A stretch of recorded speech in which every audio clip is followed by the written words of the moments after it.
అబద్ధ బోధలు ఏదైనా తోటలో ప్రారంభమైతే, ಸುಳ್ಳು ಬೋಧನೆ ಏದೇನ್ ತೋಟದಲ್ಲಿ ಪ್ರಾರಂಭವಾದ ಮೇಲೆ ప్రారంభించింది ఎవరు? ಆರಂಭ ಮಾಡಿದವರು ಯಾರು? సాతాను. ಸೈತಾನನು. సాతానుడి యొక్క ప్రధానమైనటువంటి ఉద్దేశం ఏంటి అంటే, ಸೈತಾನನಲ್ಲಿರುವಂತಹ ಬಹುಮುಖ್ಯವಾದಂಥ ಉದ್ದೇಶ ಏನು ಅಂತಂದ್ರೆ సర్వలోకాన్నే మోసపుచ్చటం, ಸರ್ವಲೋಕವನ್ನ ಮೋಸಗೊಳಿಸಬೇಕೆಂಬಂಥದ್ದು. అవ్వమ్మను మాత్రమే కాదు, ఏదైనా తోటలో ఉన్నటువంటి హవ్వను మాత్రమే కాదు, ಏದೇನ್ ತೋಟದಲ್ಲಿರುವಂತಹ ಅವಳನ್ನು ಮಾತ್ರವೇ ಅಲ್ಲದೆ సర్వలోకాన్నే మోసపుచ్చటం అపవాది యొక్క ఆలోచన. ಸರ್ವಲೋಕವನ್ನು ಕೂಡ ಮೋಸಗೊಳಿಸಪಡಿಸುವಂಥದ್ದು ಸೈತಾನನ ಉದ್ದೇಶ. ప్రకటన గ్రంథం 12వ అధ్యాయంలో మనకి ఇలా వ్రాయబడింది. ಪ್ರಕಟಣೆ ಗ್ರಂಥ 12ನೇ ಅಧ್ಯಾಯದಲ್ಲಿ ನಮಗೆ ಈ ರೀತಿಯಾಗಿ ಬರೆಯಲ್ಪಟ್ಟಿದೆ. ప్రకటన గ్రంథము 12వ అధ్యాయము 9వ వచనంలో, ಪ್ರಕಟಣೆ ಗ್ರಂಥ 12ನೇ ಅಧ್ಯಾಯ 9ನೇ ವಚನದಲ್ಲಿ, కాగా సర్వలోకమును మోసపుచ్చుచు, ಆದ್ದರಿಂದ ಭೂಲೋಕದವರನ್ನೆಲ್ಲ ಮರುಳುಗೊಳಿಸುವ, అదిగో సర్వలోకమును మోసపుచ్చుచు, ಭೂಲೋಕದವರನ್ನೆಲ್ಲ ಮರುಳುಗೊಳಿಸುವ అపవాది అనియు సాతాననియు పేరు గల ಆ ಮಹಾಘಟ ಸರ್ಪನು ಅಂದರೆ ಪಿಶಾಚನೆಂತಲೂ ಸೈತಾನನೆಂತಲೂ ಹೆಸರುಳ್ಳ. కాబట్టి సర్వలోకాన్ని మోసపుచ్చాలనేటువంటి ఆలోచన ఎవరిది? ಆದ್ರಿಂದ ಸರ್ವಲೋಕವನ್ನ ಮರಳುಗೊಳಿಸಬೇಕು, ಮೋಸಗೊಳಿಸಬೇಕು ಅನ್ನುವಂತ ಆಲೋಚನೆ ಯಾರ್ದು? సాతానుది. ಸೈತಾನಂದು. మహాఘట సర్పం అన్నాడు. ಆತನನ್ನ ಮಹಾಘಟ ಸರ್ಪ ಅಂತ ಹೇಳ್ಬಿಟ್ಟು ಕರೆಯಲ್ಪಡ್ತಾ ಇದ್ದಾನೆ. సాతాననియు ಸೈತಾನನೆಂಬುದಾಗಿಯೂ అపవాదనియు పేరు గల ಪಿಶಾಚನೆಂತಲೂ ಹೆಸರುಳ್ಳ మహాఘట సర్పము, ಆ ಮಹಾಘಟ ಸರ್ಪನು. ఇప్పుడు మీరు ఆలోచించి చెప్పండి, ಈಗ ನೀವು ಆಲೋಚನೆ ಮಾಡಿ ಹೇಳಿ, మోసగించాలంటే ఆయుధం ఏంటి? ಮೋಸಗೊಳಿಸಬೇಕು ಅಂದ್ರೆ ಆಯುಧ ಏನಾಗಿರ್ಬೇಕು? మోసగించాలంటే ఏం చేయాలా? ಮೋಸಗೊಳಿಸಬೇಕು ಅಂತಂದ್ರೆ ಏನ್ ಬೇಕು, ಏನ್ ಮಾಡ್ಬೇಕು? అదే కాదు, నేడు మనమైనా ఎవరినైనా మోసగించాలంటే ಸೈತಾನನು ಆಗ್ಲಿ ಅಥವಾ ನಾವಾಗ್ಲಿ ಇನ್ನೊಬ್ಬರಾಗ್ಲಿ ಯಾರೇ ಆಗ್ಲಿ ಮೋಸಗೊಳಿಸಬೇಕು ಅಂತಂದ್ರೆ మోసగించటానికి అవసరమైన ఆయుధం ఏంటి? ಮೋಸಗೊಳಿಸುವುದಕ್ಕೆ ಅವಶ್ಯಕತೆ ಇರುವಂತಹ ಆಯುಧ ಏನು? ఏం చేస్తే ఒక వ్యక్తి మోసపోతాడు? ಏನ್ ಮಾಡಿದ್ರೆ ಒಬ್ಬ ವ್ಯಕ್ತಿ ಮೋಸ ಹೋಗ್ತಾನೆ?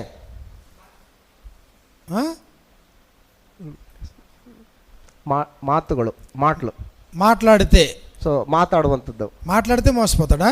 ಮಾತಾಡಿದ್ರೆ ಮೋಸ ಹೋಗ್ಬಿಡ್ತಾರಾ?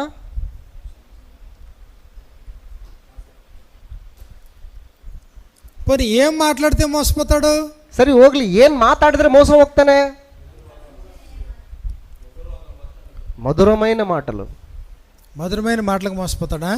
మధురವಾದ ಮಾತಾಡ್ಬಿಟ್ರೆ ಮೋಸ ಹೋಗ್ಬಿಡ್ತಾನ?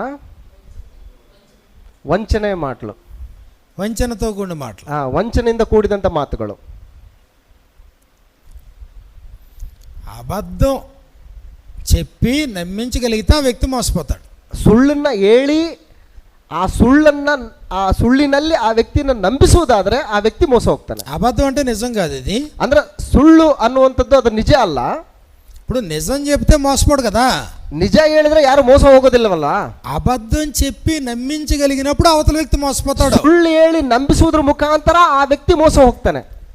అంటే ఇప్పుడు అపవాది చేతిలో ఉన్న ప్రధానమైన ఆయుధం ఏంటి? ಅಂದ್ರೆ ಸೈತಾನನ ಕೈಯಲ್ಲಿರುವಂತಹ ಪ್ರಮುಖವಾದಂತಹ ಆಯುಧ ಯಾವುದು? అబద్ధం చెప్పి నమ్మించటం, ಸುಳ್ಳು ಹೇಳಿ ನಂಬಿಸುವಂಥದ್ದು. ఇప్పుడు చాలా మంది మోసపోతారు కదా. ತುಂಬಾ ಜನ ಮೋಸ ಹೋಗ್ತಾರಲ್ವಾ? ఇంకో ప్రాంతం నుంచి ఈ ప్రాంతం వచ్చారనుకోండి, ಇನ್ನೊಂದು ಪ್ರಾಂತ್ಯದಿಂದ ಈ ಪ್ರಾಂತ್ಯಕ್ಕೆ ಯಾರಾದ್ರೂ ಬಂದ್ರು ಅಂತ ಇಟ್ಕೊಳ್ಳಿ, ఆటో వాళ్ళు మోసగిస్తారు, ಆ ಆಟೋದವರು ಮೋಸ ಮಾಡ್ತಾರೆ, ಅಂತವ್ರನ್ನ వ్యాపారస్తులు మోసగిస్తారు, ವ್ಯಾಪಾರಸ್ಥರು ಅಂತವ್ರನ್ನ ಮೋಸ ಮಾಡ್ತಾರೆ. కాబట్టి వాళ్ళు నీకు తెలియదు, ಆದ್ರೆ ಅವ್ರಿಗೆ ಗೊತ್ತಿಲ್ಲ, వాళ్ళు అవునన్నట్టుగా చెప్తారు, ಅವ್ರನ್ನ ಹೌದು ಅನ್ನೋ ಆ ರೀತಿಯಲ್ಲಿ ಅವ್ರು ಹೇಳ್ತಾರೆ. నువ్వు దాన్ని నమ్మికించుతావు. ಸೊ ಅದನ್ನ ನೀನು ನಂಬಿಬಿಡ್ತೀಯ, చివరికి నువ్వు మోసపోతావు. ಕೊನೆಯದಾಗಿ ನೀನು ಮೋಸ ಹೋಗ್ತೀಯ. అది డబ్బులు మోసపోవచ్చు, ಅದು ಹಣದಲ್ಲಿ ಮೋಸ ಹೋಗ್ಬೋದು, మన వస్తువులు మోసపోవచ్చు, ನಮ್ಮ ವಸ್ತುಗಳಲ್ಲಿ ಮೋಸ ಹೋಗ್ಬೋದು, వెండి బంగారాలు మోసపోవచ్చు, ಬೆಳ್ಳಿ ಬಂಗಾರಗಳಲ್ಲಿ ಮೋಸ ಹೋಗ್ಬೋದು, చివరికి నీ సర్వం మోసపోవచ్చు, ಅಂತಿಮವಾಗಿ ನೀನು ಎಲ್ಲದರಲ್ಲೂ ಕೂಡ ಮೋಸ ಹೋಗ್ಬೋದು, శాశ్వతమైన నిత్య జీవాన్ని కూడా కోల్పోవచ్చు, ಶಾಶ್ವತವಾದಂಥ ನಿತ್ಯ ಜೀವವನ್ನು ಕೂಡ ನೀನು ಕಳೆದುಕೊಳ್ಬಹುದು. ఇప్పుడు ఏదైనా తోటలో, ಈಗ ಏದೇನ್ ತೋಟದಲ್ಲಿ ఆదాము దగ్గర అవ్వమ్మ దగ్గర ಆದಾಮ ಮತ್ತು ಹವ್ವಳ ಹತ್ತಿರ దేవుని యొక్క ఉపదేశం స్పష్టంగా వాళ్ళ ముందు ఉన్నప్పుడు, ದೇವರ ಉಪದೇಶ ಬಹಳ ಸ್ಪಷ್ಟವಾಗಿರುವಂತಹ ಸಂದರ್ಭದಲ್ಲಿ ఇప్పుడు అపవాది వారి మధ్యలోకి వెళ్ళి ಸೈತಾನನು ಅವರ ಮಧ್ಯದಲ್ಲಿ ಹೋಗಿ వారికి అబద్ధం చెప్పి ಅವರಿಗೆ ಸುಳ್ಳನ್ನ ಹೇಳಿ ఆ అబద్ధాన్ని వారి చేత నమ్మించి ಆ ಸುಳ್ಳನ್ನ ಅವರ ಮೂಲಕ ನಂಬಿಸಿ వారిని మోసగించాడు. ಅವರನ್ನು ಮೋಸಗೊಳಿಸಿದ್ದಾನೆ. అంటే అపవాది యొక్క మిషన్ ఏంటంటే, ಅಂದ್ರೆ ಸೈತಾನನ ಒಂದು ಮಿಷನ್ ಏನು ಅಂತಂದ್ರೆ అబద్ధాలు చెప్పి మనుషుల్ని నమ్మించి మోసగించటం. ಸುಳ್ಳನ್ನ ಹೇಳಿ ಆ ಸುಳ್ಳನ್ನ ನಂಬಿಸಿ ಮನುಷ್ಯರನ್ನ ಮೋಸಗೊಳಿಸುವಂಥದ್ದು. యోహాను సువార్త 8వ అధ్యాయంలో మనం చూసినప్పుడు, ಯೋಹಾನ್ ಬರೆಸುವಾರ್ತ 8ನೇ ಅಧ್ಯಾಯದಲ್ಲಿ ನಾವು ನೋಡುವಾಗ 44వ వచనంలో మనకి ఇలా వ్రాయబడింది. 44ನೇ ವಚನದಲ್ಲಿ ನಮಗೆ ಈ ರೀತಿಯಾಗಿ ಬರೆಯಲ್ಪಟ್ಟಿದೆ. యోహాను సువార్త 8వ అధ్యాయము 44వ వచనంలో, ಯೋಹಾನ್ ಬರೆಸುವಾರ್ತ 8ನೇ ಅಧ್ಯಾಯ 44ನೇ ವಚನದಲ್ಲಿ తనను వెంబడించేటువంటి యూదులతో ప్రభువైన యేసుక్రీస్తు వారు మాట్లాడుతూ ఉన్న మాటలు ఇవి. ತನ್ನನ್ನು ಹಿಂಬಾಲಿಸುತ್ತಿರುವಂತ ಯಹೂದ್ಯರ ವಿಷಯದಲ್ಲಿ ಯೇಸು ಕ್ರಿಸ್ತನು ಮಾತಾಡ್ತಕ್ಕಂಥ ಮಾತುಗಳಿವು. మీరు మీ తండ్రి యొక్క అపవాది సంబంధులు. ನೀವು ನಿಮ್ಮ ತಂದೆಯಾದ ಸೈತಾನನ ಸಂಬಂಧಿಗಳು. అంటే మీ తండ్రి సాతాను, ಅಂದ್ರೆ ನಿಮ್ಮ ತಂದೆ ಸೈತಾನನು. మీ తండ్రి దురాశలు నెరవేర్చగోరుచున్నారు. ನಿಮ್ಮ ತಂದೆಯ ದುರಿಚ್ಛೆಗಳನ್ನೇ ನಡೆಸಬೇಕೆಂದಿದ್ದೀರಿ. ఆది నుండి వాడు నరహంతకుడై ఉండి సత్యమందు నిలిచిన వాడు కాడు. ಅವನು ಆದಿಯಿಂದಲೂ ಕೊಲೆಗಾರರಾಗಿದ್ದು ಸತ್ಯದಲ್ಲಿ ನಿಲ್ಲಲಿಲ್ಲ. వాని యందు సత్యమే లేదు. ಅವನಲ್ಲಿ ಸತ್ಯವೂ ಇಲ್ಲವೇ ಇಲ್ಲ. వాడు అబద్ధమాడినప్పుడు తన స్వభావం అనుసరించే మాట్లాడును. ಅವನು ಸುಳ್ಳಾಡುವಾಗ ಸ್ವಭಾವಾನುಸಾರವಾಗಿ ಆಡುತ್ತಾನೆ. వాడు అబద్ధికుడును, ಅವನು ಸುಳ್ಳುಗಾರನು, అబద్ధమునకు జనకుడనై ఉన్నాడు. ಸುಳ್ಳಿಗೆ ಮೂಲ ಪುರುಷನೂ ಆಗಿದ್ದಾನೆ. ఎవరి గురించి చెప్పాడు? ಯಾರನ್ನು ಕುರಿತು ಹೇಳ್ತಾ ಇದ್ದಾನೆ? అపవాది. ಸೈತಾನನ ಬಗ್ಗೆ. వాడు అబద్ధమాడినప్పుడు తన స్వభావం అనుసరించే మాట్లాడును. ಅವನು ಸುಳ್ಳಾಡುವಾಗ ತನ್ನ ಸ್ವಭಾವಾನುಸಾರವಾಗಿಯೇ ಸುಳ್ಳಾಡ್ತಾನೆ. ఎల్లప్పుడూ అబద్ధికుడు. ಅವನು ಯಾವಾಗಲೂ ಕೂಡ ಸುಳ್ಳುಗಾರನೇ. అంటే నిలువుటెత్తు నిదర్శనం అపవాది అబద్ధికుడు అన్న. ಅಂದ್ರೆ ಅವನು ಎಷ್ಟೆತ್ರ ನಿಂತಿರ್ತಾನೋ ಅಷ್ಟೆತ್ರ ಸುಳ್ಳೇ ತುಂಬಿರ್ತದೆ. నిలువుటెత్తు అబద్ధం సాతానంటే. ಅವನು ಎತ್ತರದಷ್ಟು ಬರೀ ಸುಳ್ಳೇ ತುಂಬಿರ್ತದೆ. అంటే ఎక్కడికి వెళ్ళిన అబద్ధమే చెప్తాడు. ಎಲ್ಲೋದ್ರೂ ಕೂಡ ಸುಳ್ಳನ್ನೇ ಹೇಳ್ತಾನೆ. ఇప్పుడు సర్వలోకాన్ని మోసపుచ్చాలంటే, ಸರ್ವಲೋಕವನ್ನು ಕೂಡ ಮೋಸಗೊಳಿಸಬೇಕು ಅಂತಂದ್ರೆ అపవాది ఆయుధం ఏంటి? ಸೈತಾನನ ಆಯುಧ ಏನು? అబద్ధం చెప్పాలి, ಸುಳ್ಳು ಹೇಳಬೇಕು, మనుషుల్ని పడేసేయాలి, ಮನುಷ್ಯರನ್ನ ಅದರಲ್ಲಿ ಬೀಳಿಸಬೇಕು. ఇతరుల అబద్ధాన్ని నమ్మేటట్లుగా అబద్ధాన్ని చెప్పడం. ಇತರರು ಸುಳ್ಳನ್ನ ನಂಬುವ ಹಾಗೆ ಸುಳ್ಳನ್ನು ಹೇಳಬೇಕು. కాబట్టి అక్కడ మనకి ఏం చెప్పాడు అంటే, ಆದ್ರಿಂದ ನಮಗೆ ಏನ್ ಹೇಳ್ತಾ ಇದ್ದಾನಂತಂದ್ರೆ వాని యందు సత్యమే లేదు. ಅವನಲ್ಲಿ సత్యವು ಇಲ್ಲವೇ ಇಲ್ಲ. కాబట్టి ఇక్కడ దేవునికి అపవాదికి మధ్యలో ఉన్న వ్యత్యాసాన్ని చూడండి ఒకసారి. ಇಲ್ಲಿ ದೇವರಿಗೂ ಮತ್ತು ಸೈತಾನನಿಗೂ ನಡುವೆ ಇರತಕ್ಕಂಥ ವ್ಯತ್ಯಾಸ ನೋಡಿ. వ్యత్యాసాన్ని మనం గమనించినప్పుడు, ವ್ಯತ್ಯಾಸಗಳನ್ನು ನಾವು ಗಮನಿಸುವಾಗ దేవుడేమో సత్యస్వరూపి. ದೇವರೇನೋ ಸತ್ಯ ಸ್ವರೂಪಿಯಾಗಿದ್ದಾನೆ. దేవుడు సత్యస్వరూపి. ದೇವರು ಸತ್ಯ ಸ್ವರೂಪಿ. ప్రకటన గ్రంథంలో, ಪ್ರಕಟಣೆ ಗ್ರಂಥದಲ್ಲಿ, ప్రకటన గ్రంథము 6వ అధ్యాయం 10వ వచనంలో మనకి ఇలా వ్రాయబడింది. ಪ್ರಕಟಣೆ ಗ್ರಂಥ 6ನೇ ಅಧ್ಯಾಯ 10ನೇ ವಚನದಲ್ಲಿ ನಮಗೆ ಈ ರೀತಿಯಾಗಿ ಬರೆಯಲ್ಪಟ್ಟಿದೆ. ప్రకటన గ్రంథము 6వ అధ్యాయం 10వ వచనంలో, నాదా సత్యస్వరూపి. ಪ್ರಕಟಣೆ ಗ್ರಂಥ 6ನೇ ಅಧ್ಯಾಯ 10ನೇ ವಚನದಲ್ಲಿ, ಒಡೆಯನೇ ಪರಿಶುದ್ಧನೂ ಸತ್ಯವಂತನೂ ಆಗಿರುವಾತನೇ. కాబట్టి నాదా సత్యస్వరూపి అన్నాడు. ಒಡೆಯನೇ ಸತ್ಯವಂತನೂ ಆಗಿರುವಾತನೇ. ప్రభువైన యేసుక్రీస్తు వారిని గురించి మనం చూసినప్పుడు, ಕರ್ತನಾದ ಯೇಸು ಕ್ರಿಸ್ತನವರ ಬಗ್ಗೆ ನಾವು ನೋಡುವಾಗ యోహాను సువార్త 14వ అధ్యాయము 6వ వచనంలో, ಯೋಹಾನ್ ಬರೆಸುವಾರ್ತೆ 14ನೇ ಅಧ್ಯಾಯ 6ನೇ ವಚನದಲ್ಲಿ, యోహాను సువార్త 14వ అధ్యాయము 6వ వచనంలో మనకి ఇలా వ్రాయబడింది. ಯೋಹಾನ್ ಬರೆಸುವಾರ್ತೆ 14ನೇ ಅಧ್ಯಾಯ 6ನೇ ವಚನದಲ್ಲಿ ನಮಗೆ ಈ ರೀತಿಯಾಗಿ ಬರೆಯಲ್ಪಟ್ಟಿದೆ. ప్రభువైన యేసుక్రీస్తు వారిని గురించి, నేనే మార్గము సత్యము. ಕರ್ತನಾದ ಯೇಸು ಕ್ರಿಸ್ತನ ವಿಷಯದಲ್ಲಿ, ನಾನೇ ಮಾರ್ಗವು ಸತ್ಯವೂ ಜೀವವೂ ಆಗಿದ್ದೇನೆ. ప్రభువైన యేసుక్రీస్తు వారి సత్యము. ಕರ್ತನಾದ ಯೇಸು ಕ್ರಿಸ್ತನವರು ಸತ್ಯವಾಗಿದ್ದಾರೆ. మూడో సంగతిని మనం చూసినప్పుడు, ಮೂರನೇ ಸಂಗತಿಯನ್ನು ನಾವು ನೋಡಿದ್ರೆ, పరిశుద్ధాత్మ. ಪರಿಶುದ್ಧಾತ್ಮನು, పరిశుద్ధాత్మ సత్యస్వరూపి. ಸತ್ಯ ಸ್ವರೂಪಿ. సత్య స్వరూపి అయిన ఆత్మ వచ్చినప్పుడు ಸತ್ಯ ಸ್ವರೂಪಿಯಾದ ಆತ್ಮನು ಬರುವಾಗ మిమ్మును సర్వసత్యములోనికి నడిపించును. ನಿಮ್ಮನ್ನ ಸರ್ವಸತ್ಯದಲ್ಲಿ ನಡೆಸಿಕೊಂಡು ಹೋಗುವನು. ఆయన తనంతట తాను ఏమీ చేయక ಆತನು ತನ್ನಷ್ಟಕ್ಕೆ ತಾನೇ ಏನೂ ಮಾತಾಡದೆ ఆయన ఏది వినునో అదే చేస్తాడు అన్నాడు. ಆತನು ನನ್ನಿಂದ ಕೇಳಿದ ಮಾತುಗಳನ್ನೇ ಆಡ್ತಾನೆ. ఎక్కడది? యోహాను సువార్త ಯೋಹಾನ್ ಬರೆಸುವಾರ್ತೆ 16 అధ్యాయము 16ನೇ ಅಧ್ಯಾಯ ఇదిగో 12వ వచనంలో 13వ వచనంలో మనకి ఇలా వ్రాయబడింది. 13ನೇ ವಚನದಲ್ಲಿ ನಮಗೆ ಈ ರೀತಿಯಾಗಿ ಬರೆಯಲ್ಪಟ್ಟಿದೆ. యోహాను సువార్త 16:13 ಯೋಹಾನ್ ಬರೆಸುವಾರ್ತೆ 16ನೇ ಅಧ್ಯಾಯ 13ನೇ ವಚನದಲ್ಲಿ సత్య స్వరూపి అయిన ఆత్మ. ಸತ್ಯದ ಆತ್ಮನು ಬಂದಾಗ, కాబట్టి దేవుడు సత్య స్వరూపి, ದೇವರು ಸತ್ಯ ಸ್ವರೂಪಿ, ప్రభు అయిన యేసుక్రీస్తు వారు సత్యమై ఉన్నారు, ಕರ್ತನಾದ ಯೇಸು ಕ್ರಿಸ್ತನವರು ಸತ್ಯವಾಗಿದ್ದಾರೆ, పరిశుద్ధాత్ముడు సత్య స్వరూపి అయిన ఆత్మ. ಪರಿಶುದ್ಧಾತ್ಮನು ಕೂಡ ಸತ್ಯದ ಆತ್ಮನಾಗಿದ್ದಾನೆ.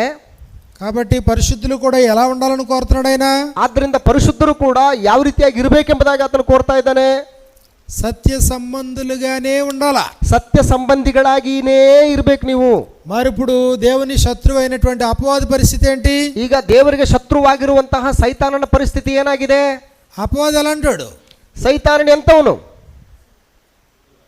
యోహాను సువార్త 8:44లో ಯೋಹಾನ್ ಬರೆಸುವಾರ್ತೆ 8ನೇ ಅಧ್ಯಾಯ 44ನೇ ವಚನದಲ್ಲಿ ఆయన యందు సత్యమే లేదు, ಅವನಲ್ಲಿ ಸತ್ಯವನ್ನುವಂಥದ್ದು ಇಲ್ಲವೇ ಇಲ್ಲ.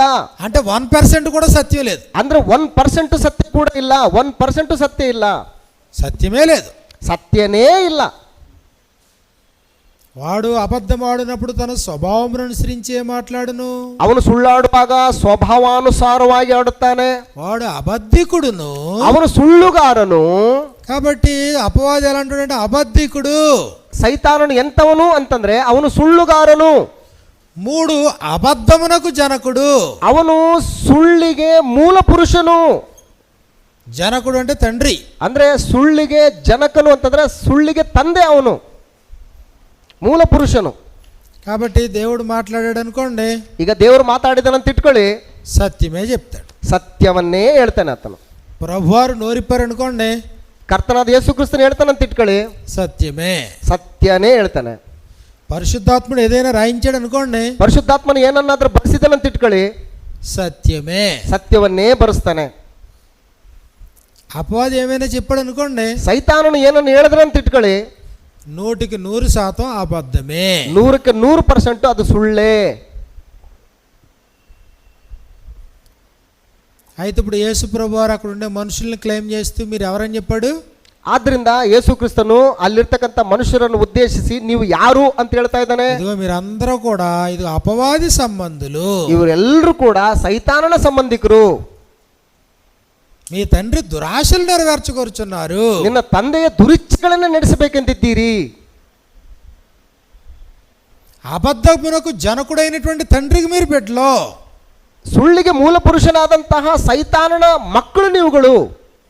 కానీ వాస్తవానికి దేవుడు ఆ నరజాతిని సృష్టించేటోడు నరులు ఎలాంటి వాళ్ళు? ಅಂದ್ರೆ ದೇವರು ನರ ಮನುಷ್ಯರನ್ನು ಉಂಟು ಮಾಡುವಂತಹ ದಿನದಲ್ಲಿ ಅವರು ಎಂತವರಾಗಿದ್ರು? దేవుని స్వరూపంలో దేవుని పోలికలో పుట్టించాడు. ದೇವರು ತನ್ನ ಸ್ವರೂಪದಲ್ಲಿ ತನ್ನ ಹೋಲಿಕೆಗೆ ಸರಿಯಾಗಿ ಮನುಷ್ಯರನ್ನು ಉಂಟು ಮಾಡಿದ್ದಾನೆ. అంటే నరుడు కూడా ఎలాంటి వాడు? ಮನುಷ್ಯನು ಕೂಡ ಎಂತವನು? సత్య స్వరూపే. ಮನುಷ್ಯನು ಕೂಡ ಸತ್ಯವಂತನೇ. దేవుని రూపమే కదా, ದೇವರ ರೂಪನೇ ತಾನೆ, దేవుని పోలిక కదా, ದೇವರ ಹೋಲಿಕೆ ತಾನೆ. కానీ దేవుని యొక్క పోలిక దేవుని యొక్క రూపాన్ని, ಆದ್ರೆ ದೇವರ ಹೋಲಿಕೆ ದೇವರ ರೂಪವನ್ನ తన రూపంలోకి ఎలా మలుచుకోగలిగాడు అపవాది? ಸೈತಾನನು ತನ್ನ ರೂಪದಲ್ಲಿ ಯಾವ ರೀತಿಯಾಗಿ ಆತನು ರೂಪಾಂತರ ಮಾಡಿಸ್ಕೊಂಡು ಬಿಟ್ಟಿದ್ದಾನೆ? అబద్ధాలు చెప్పి ಸುಳ್ಳನ್ನ ಹೇಳಿ మనుషుల్ని నమ్మించి ಮನುಷ್ಯರನ್ನ ನಂಬಿಸಿ మోసపోయేటట్లు చేశాడు. ಮೋಸ ಹೋಗುವ ಹಾಗೆ ಮಾಡಿದ್ದಾನೆ. కాబట్టి మనుషులు కూడా ఒక తీర్మానానికి వచ్చేసారు. ಆದ್ರಿಂದ ಮನುಷ್ಯರು ಕೂಡ ಒಂದು ತೀರ್ಮಾನಕ್ಕೆ ಬಂದ್ಬಿಟ್ಟಿದ್ದಾರೆ. ఏంటా తీర్మానం? ಏನಾ ತೀರ್ಮಾನ? సత్యవంతులుగా అయితే బ్రతకలేం. ಸತ್ಯವಂತರು ನಾವಾಗಿದ್ರೆ ನಾವು ಬದುಕಕ್ಕಾಗಲ್ಲ. అబద్ధాలు మాట్లాడకుండా బ్రతకలేం. ಸುಳ್ಳನ್ನ ಮಾತಾಡದೆ ನಾವು ಬದುಕಕ್ಕಾಗಲ್ಲ. అబద్ధాలు మాట్లాడని మనిషి అంటూ ఎవడో ఉండడు. ಸುಳ್ಳನ್ನ ಮಾತಾಡದೇ ಇರುವಂತಹ ಮನುಷ್ಯನು ಕೂಡ ಯಾರೂ ಇಲ್ಲ. అబద్ధం పెద్ద పాపం ఏం కాదు. ಸುಳ್ಳು ಅನ್ನುವಂಥದ್ದು ದೊಡ್ಡ ಪಾಪ ಏನೂ ಅಲ್ಲ. నరహత్య, దొంగతనం, మోసంతో పోల్చుకుంటే అబద్ధం పెద్ద విషయం కాదు. ನರಹತ್ಯೆ ಮಾಡುವಂಥದ್ದು, ಕಳ್ಳತನ ಮಾಡುವಂಥದ್ದು ಇವುಗಳಿಗೆ ಹೋಲಿಸಿದ್ರೆ ಸುಳ್ಳು ಅನ್ನುವಂಥದ್ದು ಅಂತ ದೊಡ್ಡ ತಪ್ಪೇನಲ್ಲ. అబద్ధం మాట్లాడడం మనుషులకి వాడుకైపోయింది. ಸುಳ್ಳನ್ನ ಮಾತಾಡುವಂಥದ್ದು ಮನುಷ್ಯನಿಗೆ ವಾಡಿಕೆ ಆಗ್ಬಿಟ್ಟಿದೆ, ರೂಢಿ ಆಗ್ಬಿಟ್ಟಿದೆ. కానీ బైబిల్ ఏం చెప్తుంది? ಆದ್ರೆ ಬೈಬಲ್ ಏನ್ ಹೇಳ್ತದೆ? అబద్ధం ఎంత చిన్నదని చెప్తుంది బైబిల్. ಬೈಬಲು ಸುಳ್ಳು ಅನ್ನುವಂಥದ್ದು ಎಷ್ಟು ಚಿಕ್ಕದು ಅಂತ ಹೇಳ್ತಾ ಇದೆ. అబద్ధం ఎంత చిన్నదని చెప్తుంది. ಬೈಬಲು ಸುಳ್ಳು ಎಷ್ಟು ಚಿಕ್ಕದು ಅಂತ ಹೇಳ್ತಾ ಇದೆ.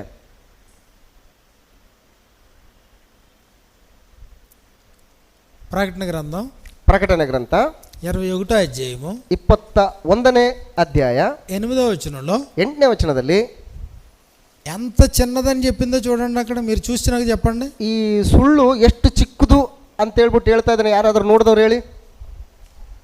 8ನೇ ವಚನ.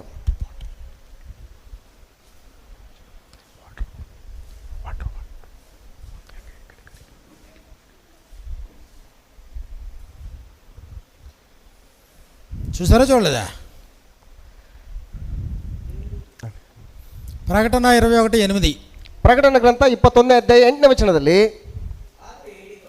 ಆದರೆ ಹೇಡಿಗಳು, ನಂಬಿಕೆ ಇಲ್ಲದವರು, ಅಸಹ್ಯವಾದದರಲ್ಲಿ ಸೇರಿದವರು, ಕೊಲೆಗಾರರು, ಜಾರರು, ಮಾಟಗಾರರು, ವಿಗ್ರಹಾರಾಧಕರು, ಎಲ್ಲ ಸುಳ್ಳುಗಾರರು, ಅವರಿಗೆ ಸಿಕ್ಕುವ ಪಾಲು ಬೆಂಕಿ ಗಂಧಕಗಳುರಿಯುವ ಕೆರೆಯೇ.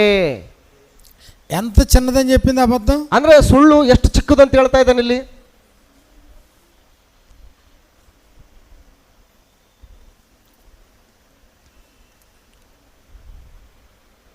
చిన్నదని చెప్పిందా? ಸುಳ್ಳು ಚಿಕ್ಕದು ಅಂತ ಹೇಳ್ತಾ ಇದ್ದಾನ.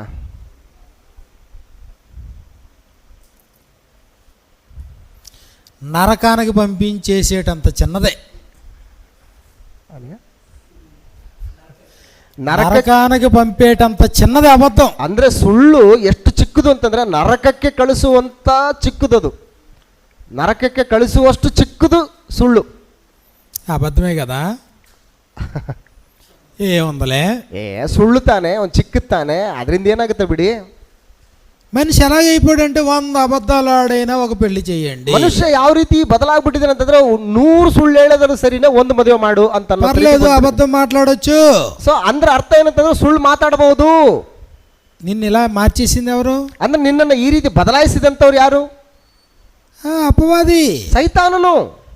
అపవాది యొక్క అనుచరులు, ಸೈತಾನನ ಅನುಚರರು, అపవాది యొక్క సాధనమైనటువంటి లోకం, ಅಪವಾದಿಯ ಒಂದು ಸಾಧಕವಾಗಿರ್ತಕ್ಕಂಥ ಈ ಲೋಕ. కానీ బైబిల్ ఏం చెప్తుందంటే, ಆದ್ರೆ ಬೈಬಲ್ ಏನ್ ಹೇಳ್ತಾ ಇದೆ ಅಂತಂದ್ರೆ, అబద్ధికులందరూ, ಎಲ್ಲಾ ಸುಳ್ಳುಗಾರರು అగ్ని గంధకములతో మండు గుండములో పాలు పొందుదురు. ఇది రెండవ మరణము. ಬೆಂಕಿ ಗಂಧಕಗಳು ಉರಿಯುವ ಕೆರೆ ಅವರಿಗೆ ಸಿಗ್ತದೆ, ಇದು ಎರಡನೆಯ ಮರಣ ಅಂತ ಹೇಳ್ತಾನೆ. అగ్ని గంధకములతో మండు గుండములో పాలు పొందుతారు. ಬೆಂಕಿ ಗಂಧಕಗಳು ಉರಿಯುವಂತ ಕೆರೆಯಲ್ಲಿ ಅವ್ರು ಬೀಳ್ತಾರೆ. అబద్ధికులకు పరలోకం ఉంటదా? ಅಂದ್ರೆ ಸುಳ್ಳುಗಾರರಿಗೆ ಈ ರೀತಿಯಾದಂತ ಬೆಂಕಿ ಕೆರೆ ಇರ್ತದ? అబద్ధికులకు పరలోకం లేదు. ಸೊ ಸುಳ್ಳುಗಾರರಿಗೆ పరలోకం లేదు, ಪರಲೋಕ ಇಲ್ಲ.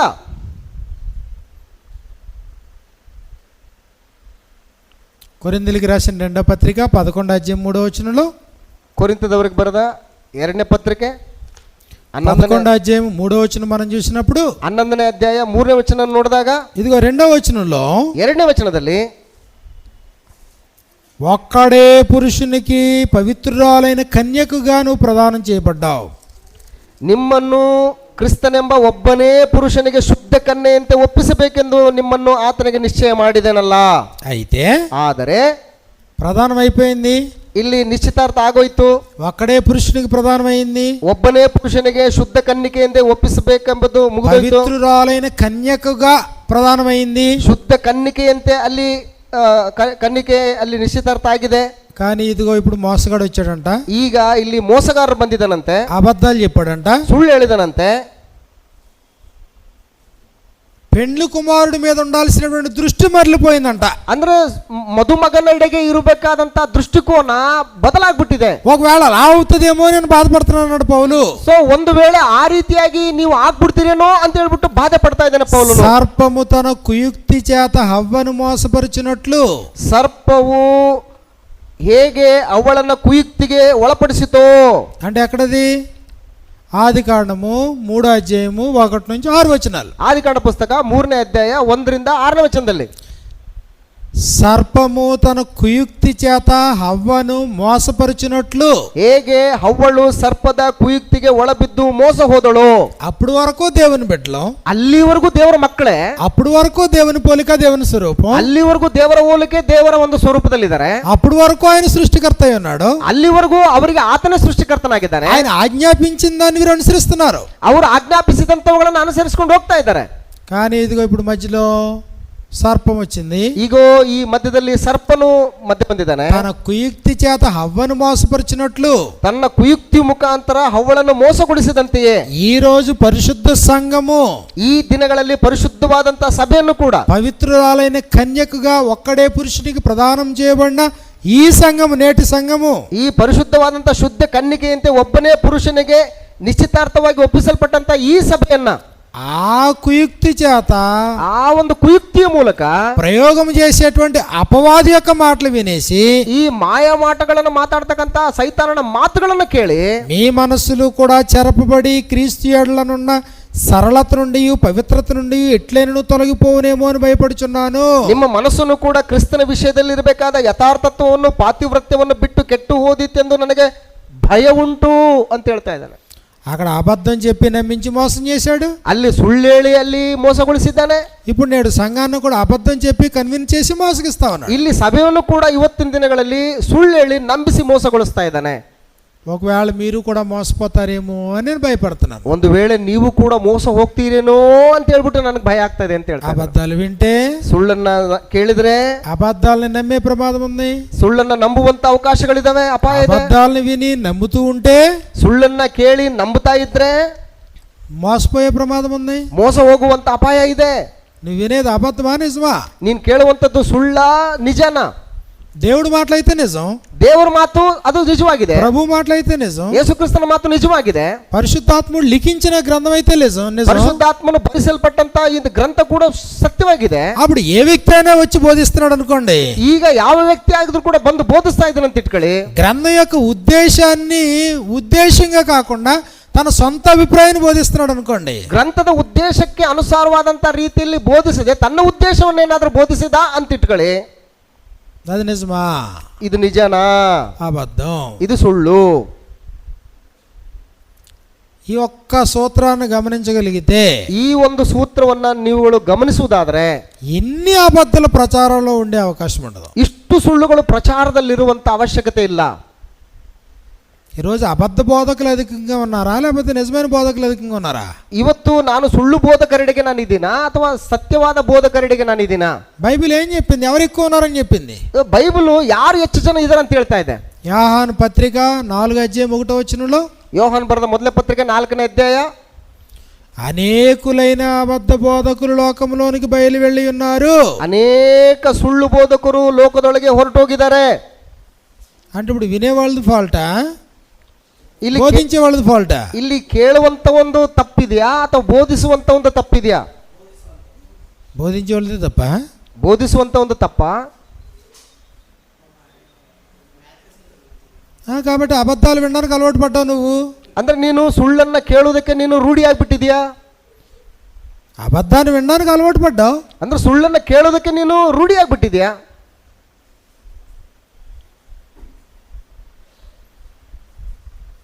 కాబట్టి మనం మర్చిపోవద్దు. ಆದ್ರಿಂದ ನಾವು ಮರಿಬಾರ್ದು. మోసపోవాలంటే, ಮೋಸ ಹೋಗಬೇಕು ಅಂತಂದ್ರೆ అబద్ధాలు విని నువ్వు నమ్మాలి. ಸುಳ್ಳನ್ನ ನೀನು ಕೇಳಿ ಅದನ್ನ ನಂಬಬೇಕು. మరి ఇప్పుడు క్రైస్తవుడు అంటే మోసపోయేవాడా? ಈಗ ಕ್ರೈಸ್ತನು ಅಂತಂದ್ರೆ ಮೋಸ ಹೋಗುವವನ? క్రైస్తవుడు మోసపోతాడా? ಕ್ರೈಸ್ತನು ಮೋಸ ಹೋಗ್ತಾನ? క్రైస్తవుడిని ఎవరైనా మోసం చేయగలరా? ಕ್ರೈಸ್ತರನ್ನ ಯಾರು ಬೇಕಾದ್ರೂ ಕೂಡ ಮೋಸಗೊಳಿಸಬಹುದಾ? అవును, మునుపు మోసపోయిన వారు. ಹೌದು, ಹಾಗೆ ಮೊದಲು ಮೋಸ ಹೋಗದಂತವರೇ. తీతుకు రాసిన పత్రిక 3వ అధ్యాయం మనం చూసినప్పుడు, తీతు పత్రిక 3వ అధ్యాయంలో, ತೀತನು ಬರೆದ ಪತ್ರಿಕೆ 3ನೇ ಅಧ್ಯಾಯದಲ್ಲಿ, తీతు పత్రిక 3వ అధ్యాయము రెండవ వచనంలో మనకి ఇలా వ్రాయబడింది. ತೀತನಿಗೆ ಬರೆದ ಪತ್ರಿಕೆ 3ನೇ ಅಧ್ಯಾಯ 2ನೇ ವಚನದಲ್ಲಿ ನಮಗೆ ಈ ರೀತಿಯಾಗಿ ಬರೆಯಲ್ಪಟ್ಟಿದೆ. 3వ అధ్యాయం 3వ వచనం. 3ನೇ ಅಧ್ಯಾಯ 3ನೇ ವಚನದಲ್ಲಿ ಈ ರೀತಿಯಾಗಿ ಬರೆಯಲ್ಪಟ್ಟಿದೆ. ఎందుకనగా మనము కూడా మునుపు అవివేకులమును, ನಾವು ಕೂಡ ಮೊದಲು ಅವಿವೇಕಿಗಳು, అవిధేయులమును, ಅವಿಧೇಯರು, మోసపోయిన వారమును. ಮೋಸ ಹೋದಂತವರೇ ಆಗಿದ್ದೆವು. ఇప్పుడా మునుపా? ಈಗ ಮೊದಲ అంటే బాప్తిసానికి ముందు, ದೀಕ್ಷಾ ಸ್ನಾನಕ್ಕಿಂತ ಮೊದಲು అబద్ధాలు విన్నాం, ಸುಳ್ಳನ್ನ ನಂಬಿದ್ದೇವೆ, అబద్ధాలని నమ్మాం, ಸುಳ್ಳನ್ನ ಕೇಳಿದ್ದೇವೆ, ಸುಳ್ಳನ್ನ ನಂಬಿದ್ದೇವೆ, మోసపోయాం, ಮೋಸ ಹೋಗಿದ್ದೇವೆ. మరుడు క్రైస్తవుడు అయ్యో, ಈಗ ಕ್ರೈಸ್ತನಾಗಿದ್ದೀಯಾ? ఇప్పుడు మోసపోతావా? ಈಗಲೂ ಕೂಡ ಮೋಸ ಹೋಗ್ತೀಯಾ? ఇప్పుడు అబద్ధాలు వింటావా? ಈಗಲೂ ಕೂಡ ಸುಳ್ಳನ್ನ ಕೇಳ್ತೀಯಾ? ఇప్పుడు అబద్ధాన్ని నమ్ముతావా? ಈಗಲೂ ಕೂಡ ಸುಳ್ಳನ್ನ ನಂಬ್ತೀಯಾ? నువ్వు వినేటువంటిది అబద్ధమో సత్యమో గ్రహించలేవా? ನೀನು ಕೇಳುವಂಥದ್ದು ಸುಳ್ಳ ಸತ್ಯ ಅನ್ನುವಂಥದ್ದನ್ನ ಗ್ರಹಿಸಕ್ಕೆ ನಿನ್ ಕೈಲಿ ಆಗ್ತಾ ಇಲ್ವಾ? గ్రహించేటువంటి ఆలోచన నీకు రావట్లేదా? ಗ್ರಹಿಸುವಂತ ಆಲೋಚನೆ ನಿನಗೆ ಬರ್ತಾ ಇಲ್ವಾ? ఇది సత్యం అనడానికి ప్రామాణికం ఏంటి? ಇದು ಸತ್ಯ ಅನ್ನೋದಕ್ಕೆ ಪ್ರಾಮಾಣಿಕತೆ ಏನಿದೆ? దేవుడు చెప్పింది అయి ఉండాలి, ಅದು ದೇವರು ಹೇಳಿದಂತದ್ದೇ ಆಗಿರಬೇಕು. ప్రభు అయిన యేసు చెప్పింది అయి ఉండాలి, ಅದು ಕರ್ತನಾದ ಯೇಸು ಕ್ರಿಸ್ತನವರು ಹೇಳಿದಂತದ್ದಾಗಿರಬೇಕು. అపోస్తలులు చెప్పింది అయి ఉండాలి, ಅಪೊಸ್ತಲರು ಹೇಳಿದಂತದ್ದಾಗಿರಬೇಕು. గ్రంథం మాట్లాడింది అయి ఉండాలి. ಅದು ಗ್ರಂಥವು ಮಾತಾಡಿದಂತದ್ದಾಗಿರಬೇಕು. కానప్పుడు ಅದು ಅಲ್ಲದೇ ಇದ್ದಾಗ అది అబద్ధము, ಅದು ಸುಳ್ಳು.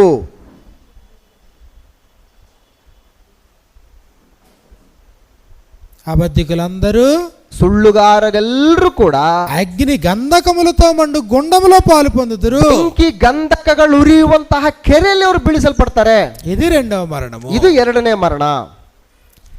ఎఫెసీయులకు రాసిన పత్రిక 4వ అధ్యాయాన్ని మనం చూసినప్పుడు, ಎಫೆಸದವರು ಬರೆದ ಪತ್ರಿಕೆ 4ನೇ ಅಧ್ಯಾಯದಲ್ಲಿ ನಾವು ನೋಡುವಾಗ 25వ వచనంలో మనకి ఇలా వ్రాయబడింది. 25ನೇ ವಚನದಲ್ಲಿ ನಮ್ಗೆ ಈ ರೀತಿಯಾಗಿ ಬರೆಯಲ್ಪಟ್ಟಿದೆ. మనము ఒకరికొకరము అవయవములమై ఉన్నాము గనుక ನಾವು ಒಬ್ಬರಿಗೊಬ್ಬರು ಅಂಗಗಳಾಗಿದ್ದೇವಲ್ಲ, మీరు అబద్ధమాడుట మాని, ನೀವು ಸುಳ್ಳಾಡುವುದನ್ನ ಬಿಟ್ಟು ಬಿಟ್ಟು, ఇదిగో అబద్ధమాడుట మాని, ನೀವು ಸುಳ್ಳಾಡುವುದನ್ನು ಬಿಟ್ಟು ಬಿಟ್ಟು ప్రతివాడు తన పొరుగువానితో సత్యమే మాట్లాడవలెను. ಪ್ರತಿಯೊಬ್ಬನು ತನ್ನ ನೆರೆಯವನ ಸಂಗಡ ಸತ್ಯವನ್ನೇ ಆಡಲಿ, సత్యమే మాట్లాడవలెను, ಸತ್ಯವನ್ನೇ ಮಾತಾಡಲಿ.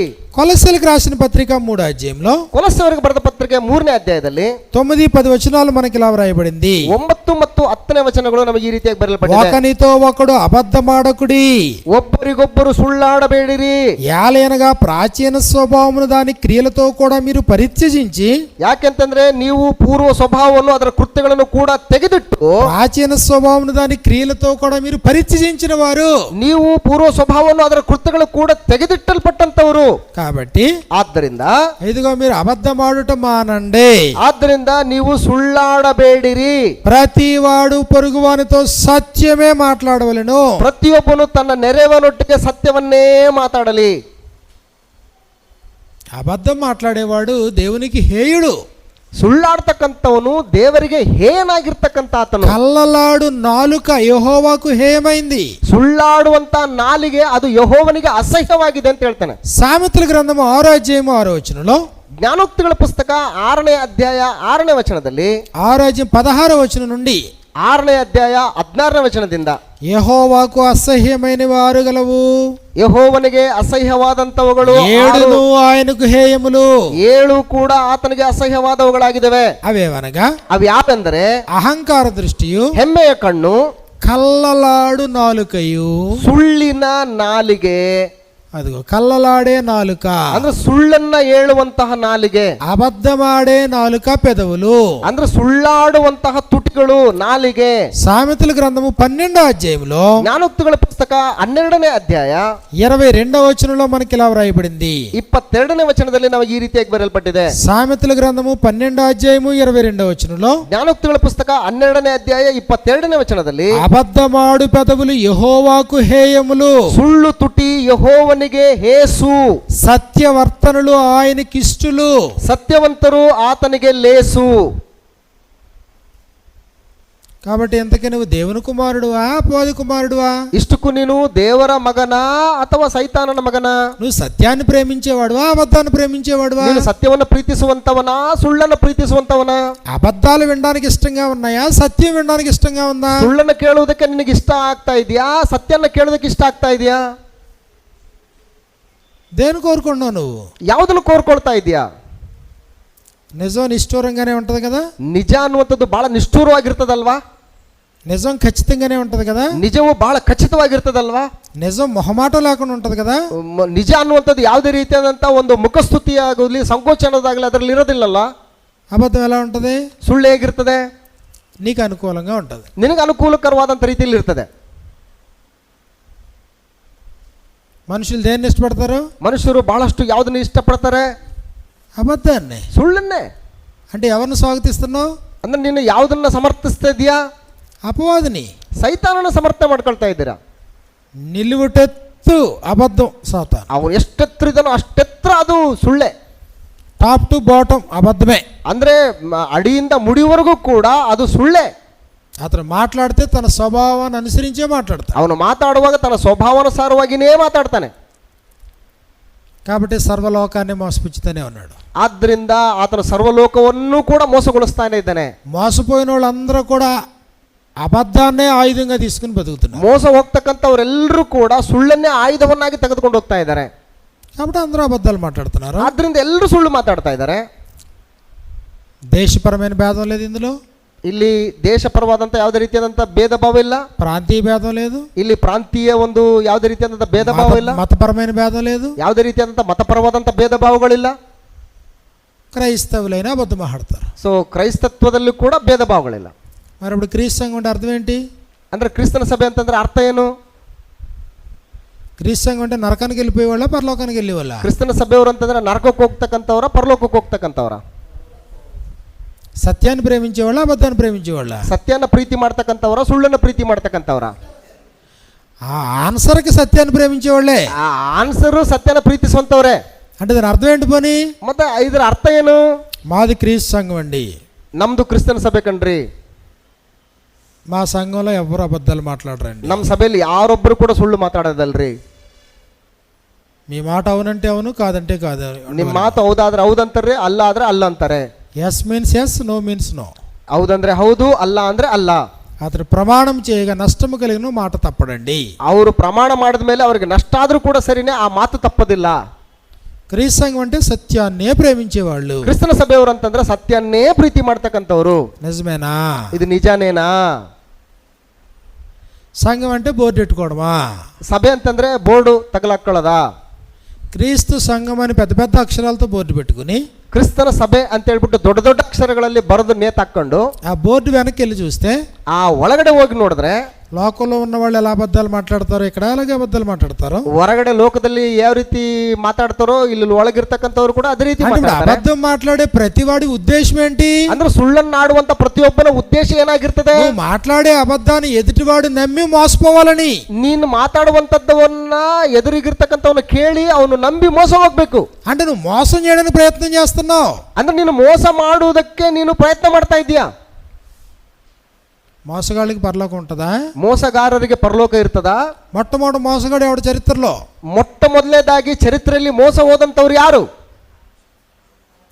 మోసగాడు, మోసగించిన వాడు ఎవరు? ಮೊಟ್ಟ ಮೊದಲನೇದಾಗಿ ಮೋಸಗೊಳಿಸಿದವರು ಯಾರು? సాతాను. ಸೈತಾನನು ಮೋಸಗೊಳಿಸಿದವನು.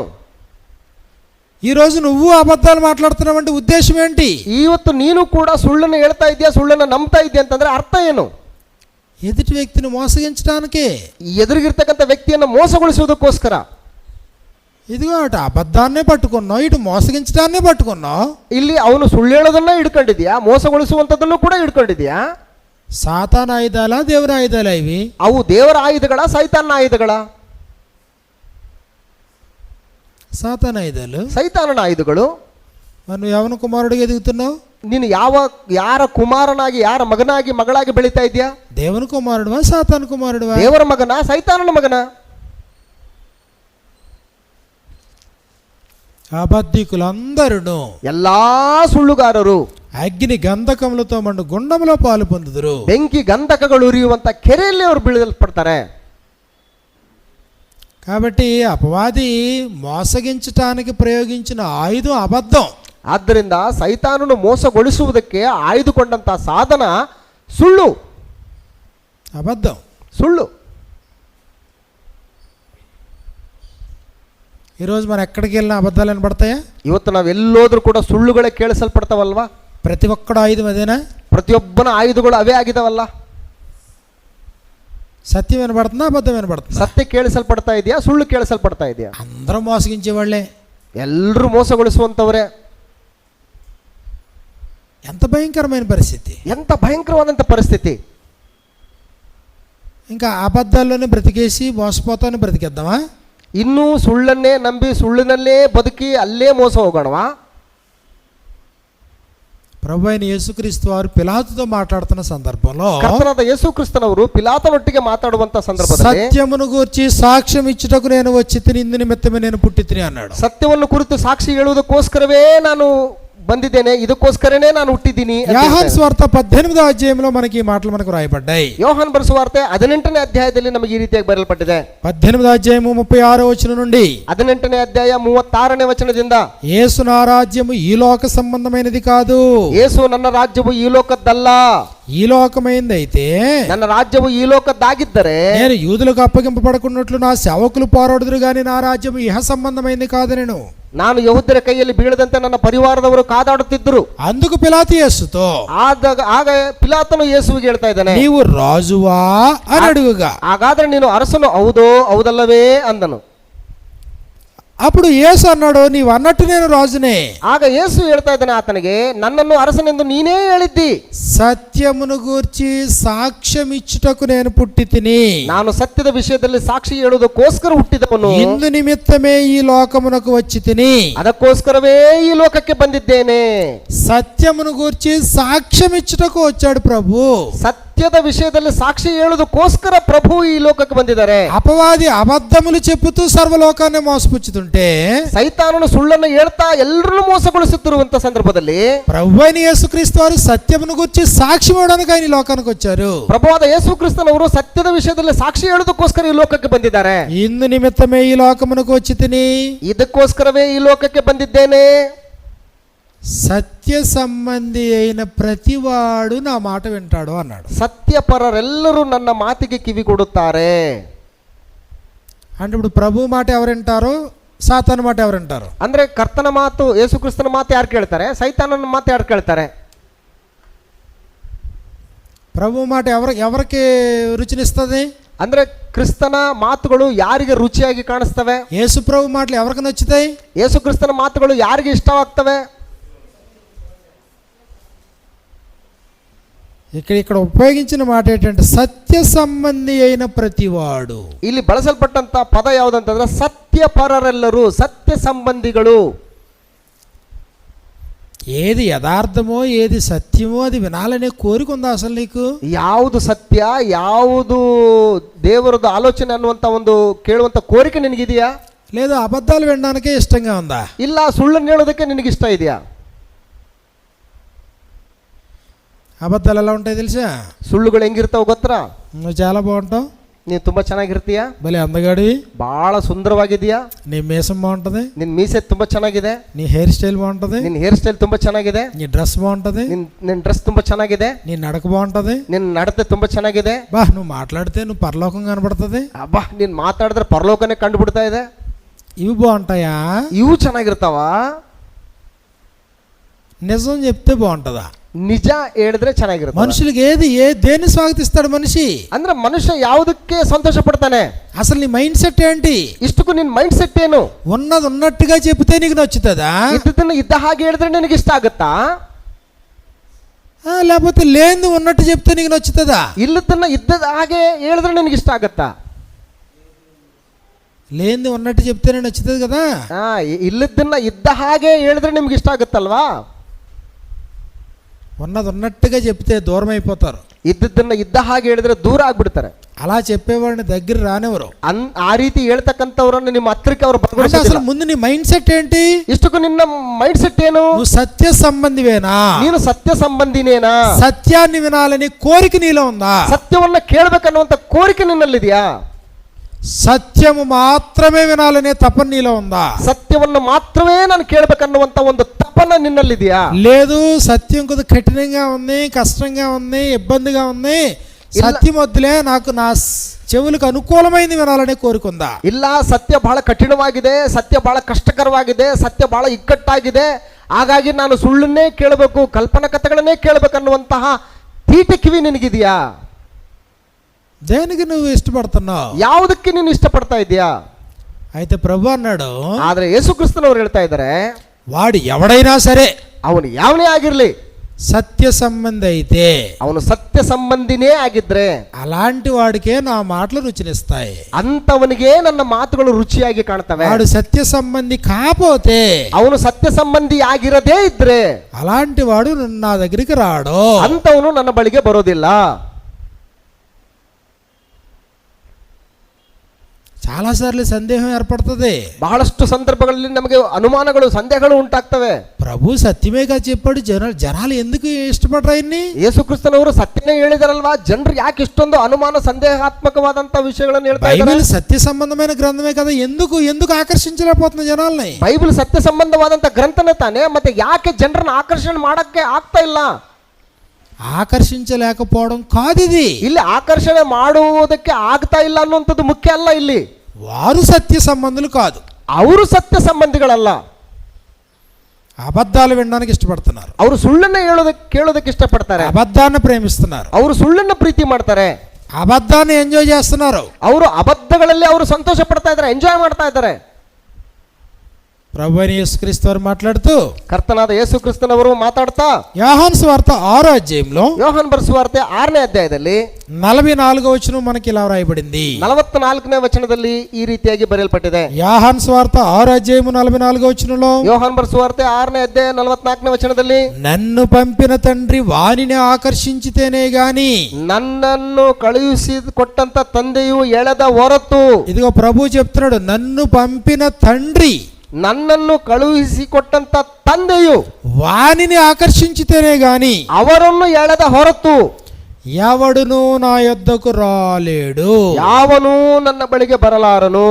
అంటే ఇప్పుడు ఎవడైనా ప్రభు దగ్గరికి రావాలంటే అది ఎప్పుడు సాధ్యం? అది ಅಂದ್ರೆ ಯಾರಾದರೂ ಕರ್ತನ ಬಳಿಗೆ ಬರಬೇಕು ಅಂತಂದ್ರೆ ಅದು ಯಾವಾಗ ಸಾಧ್ಯ ಆಗುತ್ತೆ? పరలోకమందున్న నా తండ్రి వారిని ఆకర్షించాలా? ಅಂದ್ರೆ ಪರಲೋಕದಲ್ಲಿರ್ತಕ್ಕಂಥ ನನ್ನ ತಂದೆ ಆತನನ್ನು ಆಕರ್ಷಿಸಬೇಕು, ಎಳಿಬೇಕು.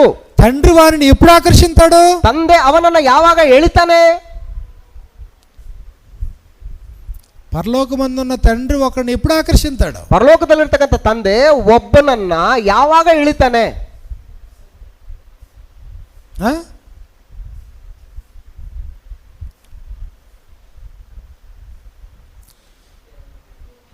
నాకు మీ భాష రాక చాలా బాధపడతారండి. ನನಗೆ ನಿಮ್ಮ ಭಾಷೆ ಬರದೆ ನಾನು ಬಹಳ ಕಷ್ಟಪಡ್ತಾ ಇದ್ದೀನಿ. ನಾನು అంటే కష్టంగా ఉంటుంది కదా, నేను మాట్లాడి ఆయన మాట్లాడి మీరు విని, ಅಂದ್ರೆ ಇವ್ರು ಮಾತಾಡೋದು, ಟ್ರಾನ್ಸ್ಲೇಟ್ ಮಾಡೋದು, ನೀವು ಕೇಳೋದು, ಮತ್ತೆ ಅದಕ್ಕೆ ಆನ್ಸರ್ ಹೇಳೋದು, ಇವೆಲ್ಲ ಬಹಳ ಕಷ್ಟಕರವಾಗಿದೆ ಅಲ್ಲ. ఇక్కడ యేసుప్రభు ఏమన్నాడంటే, ಇಲ್ಲಿ ಯೇಸು ಕ್ರಿಸ್ತನ್ ಏನ್ ಹೇಳ್ತಾ ಇದ್ದಾನಂತಂದ್ರೆ, అందరూ నా దగ్గరికి రారో, ಎಲ್ಲರೂ ನನ್ನ ಬಳಿಗೆ ಬರೋದಿಲ್ಲ, సత్య సంబంధి అయితేనే నా దగ్గరికి వస్తారా అన్నాడు యేసుప్రభు. ಸತ್ಯಪರರು, ಸತ್ಯ ಸಂಬಂಧಿಗಳು ಮಾತ್ರ ನನ್ನ ಬಳಿಗೆ ಬರ್ತಾರೆ.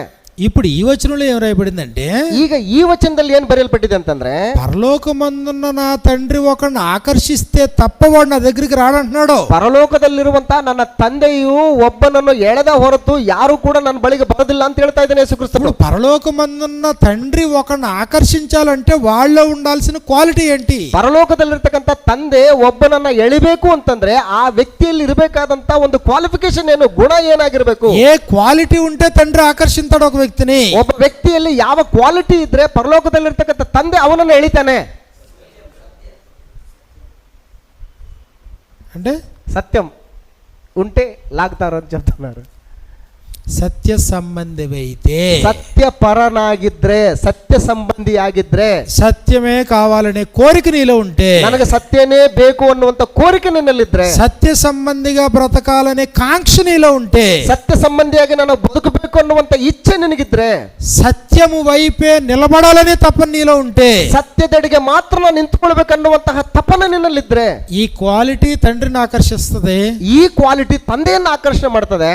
ఇదిగో తండ్రి చేత నువ్వు ఆకర్షించబడకపోతే, ನೀನು ತಂದೆಯಿಂದ ಆಕರ್ಷಣೆಗೆ ಒಳಪಡದಿದ್ರೆ నువ్వు ప్రభు దగ్గరికి వెళ్ళలేవు. ನೀನು ಕರ್ತನ ಬಳಿಗೆ ಬರೋದಿಲ್ಲ. ప్రభు దగ్గరికి నువ్వు వెళ్ళకపోతే, ಕ್ರಿಸ್ತನ ಬಳಿಗೆ ನೀನು ಬರಲಿಲ್ಲ ಅಂತಂದ್ರೆ సత్యాన్ని నువ్వు వినలేవు. ಸತ್ಯವನ್ನು ನೀನು ಕೇಳಕ್ಕಾಗಲ್ಲ. సత్యాన్ని నువ్వు వినకపోతే, ಸತ್ಯವನ್ನು ನೀನು ಕೇಳದಿದ್ದರೆ సత్యం పైన ఇంటిని కట్టుకోలేవు. ಸತ್ಯದ ಮೇಲೆ ನೀನು ಮನೆಯನ್ನು ಕಟ್ಟಿಕೊಳ್ಳಕ್ಕಾಗೋದಿಲ್ಲ. ఈరోజు సమస్య అది. ಈ ದಿನಗಳಲ್ಲಿ ಸಮಸ್ಯೆ ಇದು. అబద్ధం లేకపోతే బ్రతకలేమనే ఆలోచన. ಸೊ ಸುಳ್ಳನ್ನ ಕೇಳಿ ನಂಬಬೇಕಾದಂಥ ಪರಿಸ್ಥಿತಿಗಳಿದಾವೆ. అబద్ధం పెద్ద సమస్య కాదు అని నిర్లిప్తత తీసుకునే ఆలోచన. ಅಂದ್ರೆ ಸುಳ್ಳು ಅನ್ನುವಂಥದ್ದು ಅಷ್ಟೊಂದು ಏನು ದೊಡ್ಡ ಸಮಸ್ಯೆ ಅಲ್ಲನ್ನುವಂಥದ್ದನ್ನ ಹಗುರವಾಗಿ ತೆಗೆದುಕೊಳ್ಳುವಂಥ ಪರಿಸ್ಥಿತಿಗಳಿದಾವೆ. మరి ఇప్పుడు తండ్రి చేత నువ్వు ఆకర్షించబడతావా? ಮತ್ತೆ ಇಂಥ ಪರಿಸ್ಥಿತಿಗಳಿದ್ದಾಗ ತಂದೆಯಿಂದ ಆಕರ್ಷಣೆಗೊಳಪಡೋದಕ್ಕೆ ಸಾಧ್ಯನಾ? నువ్వు ప్రభు దగ్గరికి వస్తావా? ನೀನು ಕರ್ತನ ಬಳಿಗೆ ಬರೋದಕ್ಕೆ ಸಾಧ್ಯ ಆಗುತ್ತಾ? వస్తే వచ్చావు ప్రభు దగ్గరికి. ಬಂದ್ರೆ ಬಂದಿರಬಹುದು ಕರ್ತನ ಬಳಿಗೆ, కాలక్షేపానికి వచ్చావు, ಏನೋ ಸಮಯನ ಕಳಿಬೇಕು ಅಂತ ಹೇಳ್ಬಿಟ್ಟು.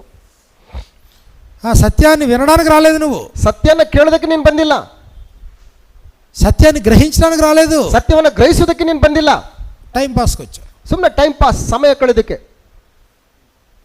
టైం పాస్కి వస్తే ఎలా ఉంటుందో తెలుసా? ಟೈಮ್ పాಸ್ಗೆ ಬಂದ್ರೆ ಹೆಂಗಿರ್ತದೆ ಗೊತ್ತಾ? యెహెజ్కేలు గ్రంథంలో, యెహెజ్కేలు గ్రంథ, యెహెజ్కేలు గ్రంథము 33వ అధ్యాయము 30వ వచనం నుండి మనకి ఇలా వ్రాయబడింది. యెహెజ్కేలు గ్రంథ 33ನೇ అధ్యాయ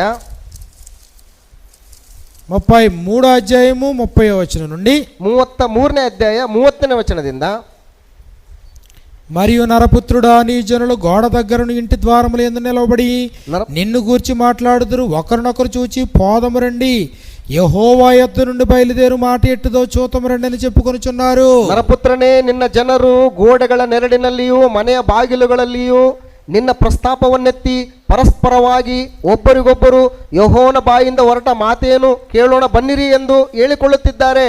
31వ వచనంలో 31ನೇ వచನದಲ್ಲಿ, నా జనులు రాదగిన విధముగా వారు నీ యొద్దకు వచ్చి ಪ್ರಶ್ನೆ ಕೇಳುವುದಕ್ಕೆ ಬರುವ ಜನರಂತೆ ಅವರು ನಿನ್ನ ಬಳಿಗೆ ಬಂದು నా జనులైనట్టుగా నీ ఎదుట కూర్చుండి ನನ್ನ ಭಕ್ತರಾಗಿ ನಿನ್ನ ಮುಂದೆ ಕೂತುಕೊಂಡು. రావడం ఎలా వచ్చారంట? ಅಂದ್ರೆ ಬರುವಂತದ್ದು ಹೆಂಗ್ ಬಂದಿದಾರಂತೆ? దేవుని ప్రజలైనట్టుగా వచ్చారంట. ಅಂದ್ರೆ ದೇವರ ಭಕ್ತರಾಗಿ ಆತನ ಬಳಿಗೆ ಬಂದಿದ್ದಾರಂತೆ. ఎలా కూర్చున్నారంట? ಹೆಂಗ್ ಕೂತಿದಾರಂತೆ? దేవుని జనులైనట్టుగా కూర్చున్నారంట. ದೇವರ ಜನಗಳ ಹಾಗೆ ಬಂದು ಆತನ ಮುಂದೆ ಕೂತ್ಕೊಂಡಿದ್ದಾರಂತೆ. వినడం కూడా వింటున్నారంట, ಅಂದ್ರೆ ಕೇಳೋದನ್ನು ಕೂಡ ಕೇಳ್ತಾ ಇದ್ದಾರಂತೆ.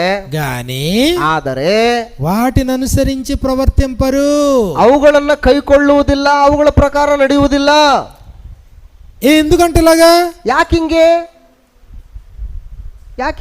దేవుని ప్రజలైనట్టుగా వచ్చారు, ದೇವರ ಪ್ರಜೆಗಳ ಹಾಗೆ ಇರ್ಬೇಕಂತ ಬಂದಿದ್ದಾರೆ, దేవుని ప్రజలైనట్టుగా కూర్చున్నారు, ದೇವರ ಭಕ್ತರಾಗಿನೇ ಕೂತ್ಕೊಂಡಿದ್ದಾರೆ, వినడం మట్టుకు వింటున్నారు, ಕೇಳೋದಕ್ಕೆ ಮಾತ್ರ ಅವ್ರು ಕೇಳ್ತಾ ಇದ್ದಾರೆ, విన్న దాని ప్రకారంగా చేయరు, ಕೇಳಿದ ಮಾತಿನ ಮೇರೆಗೆ ಅವರುಗಳು ನಡೆಯೋದಿಲ್ಲ.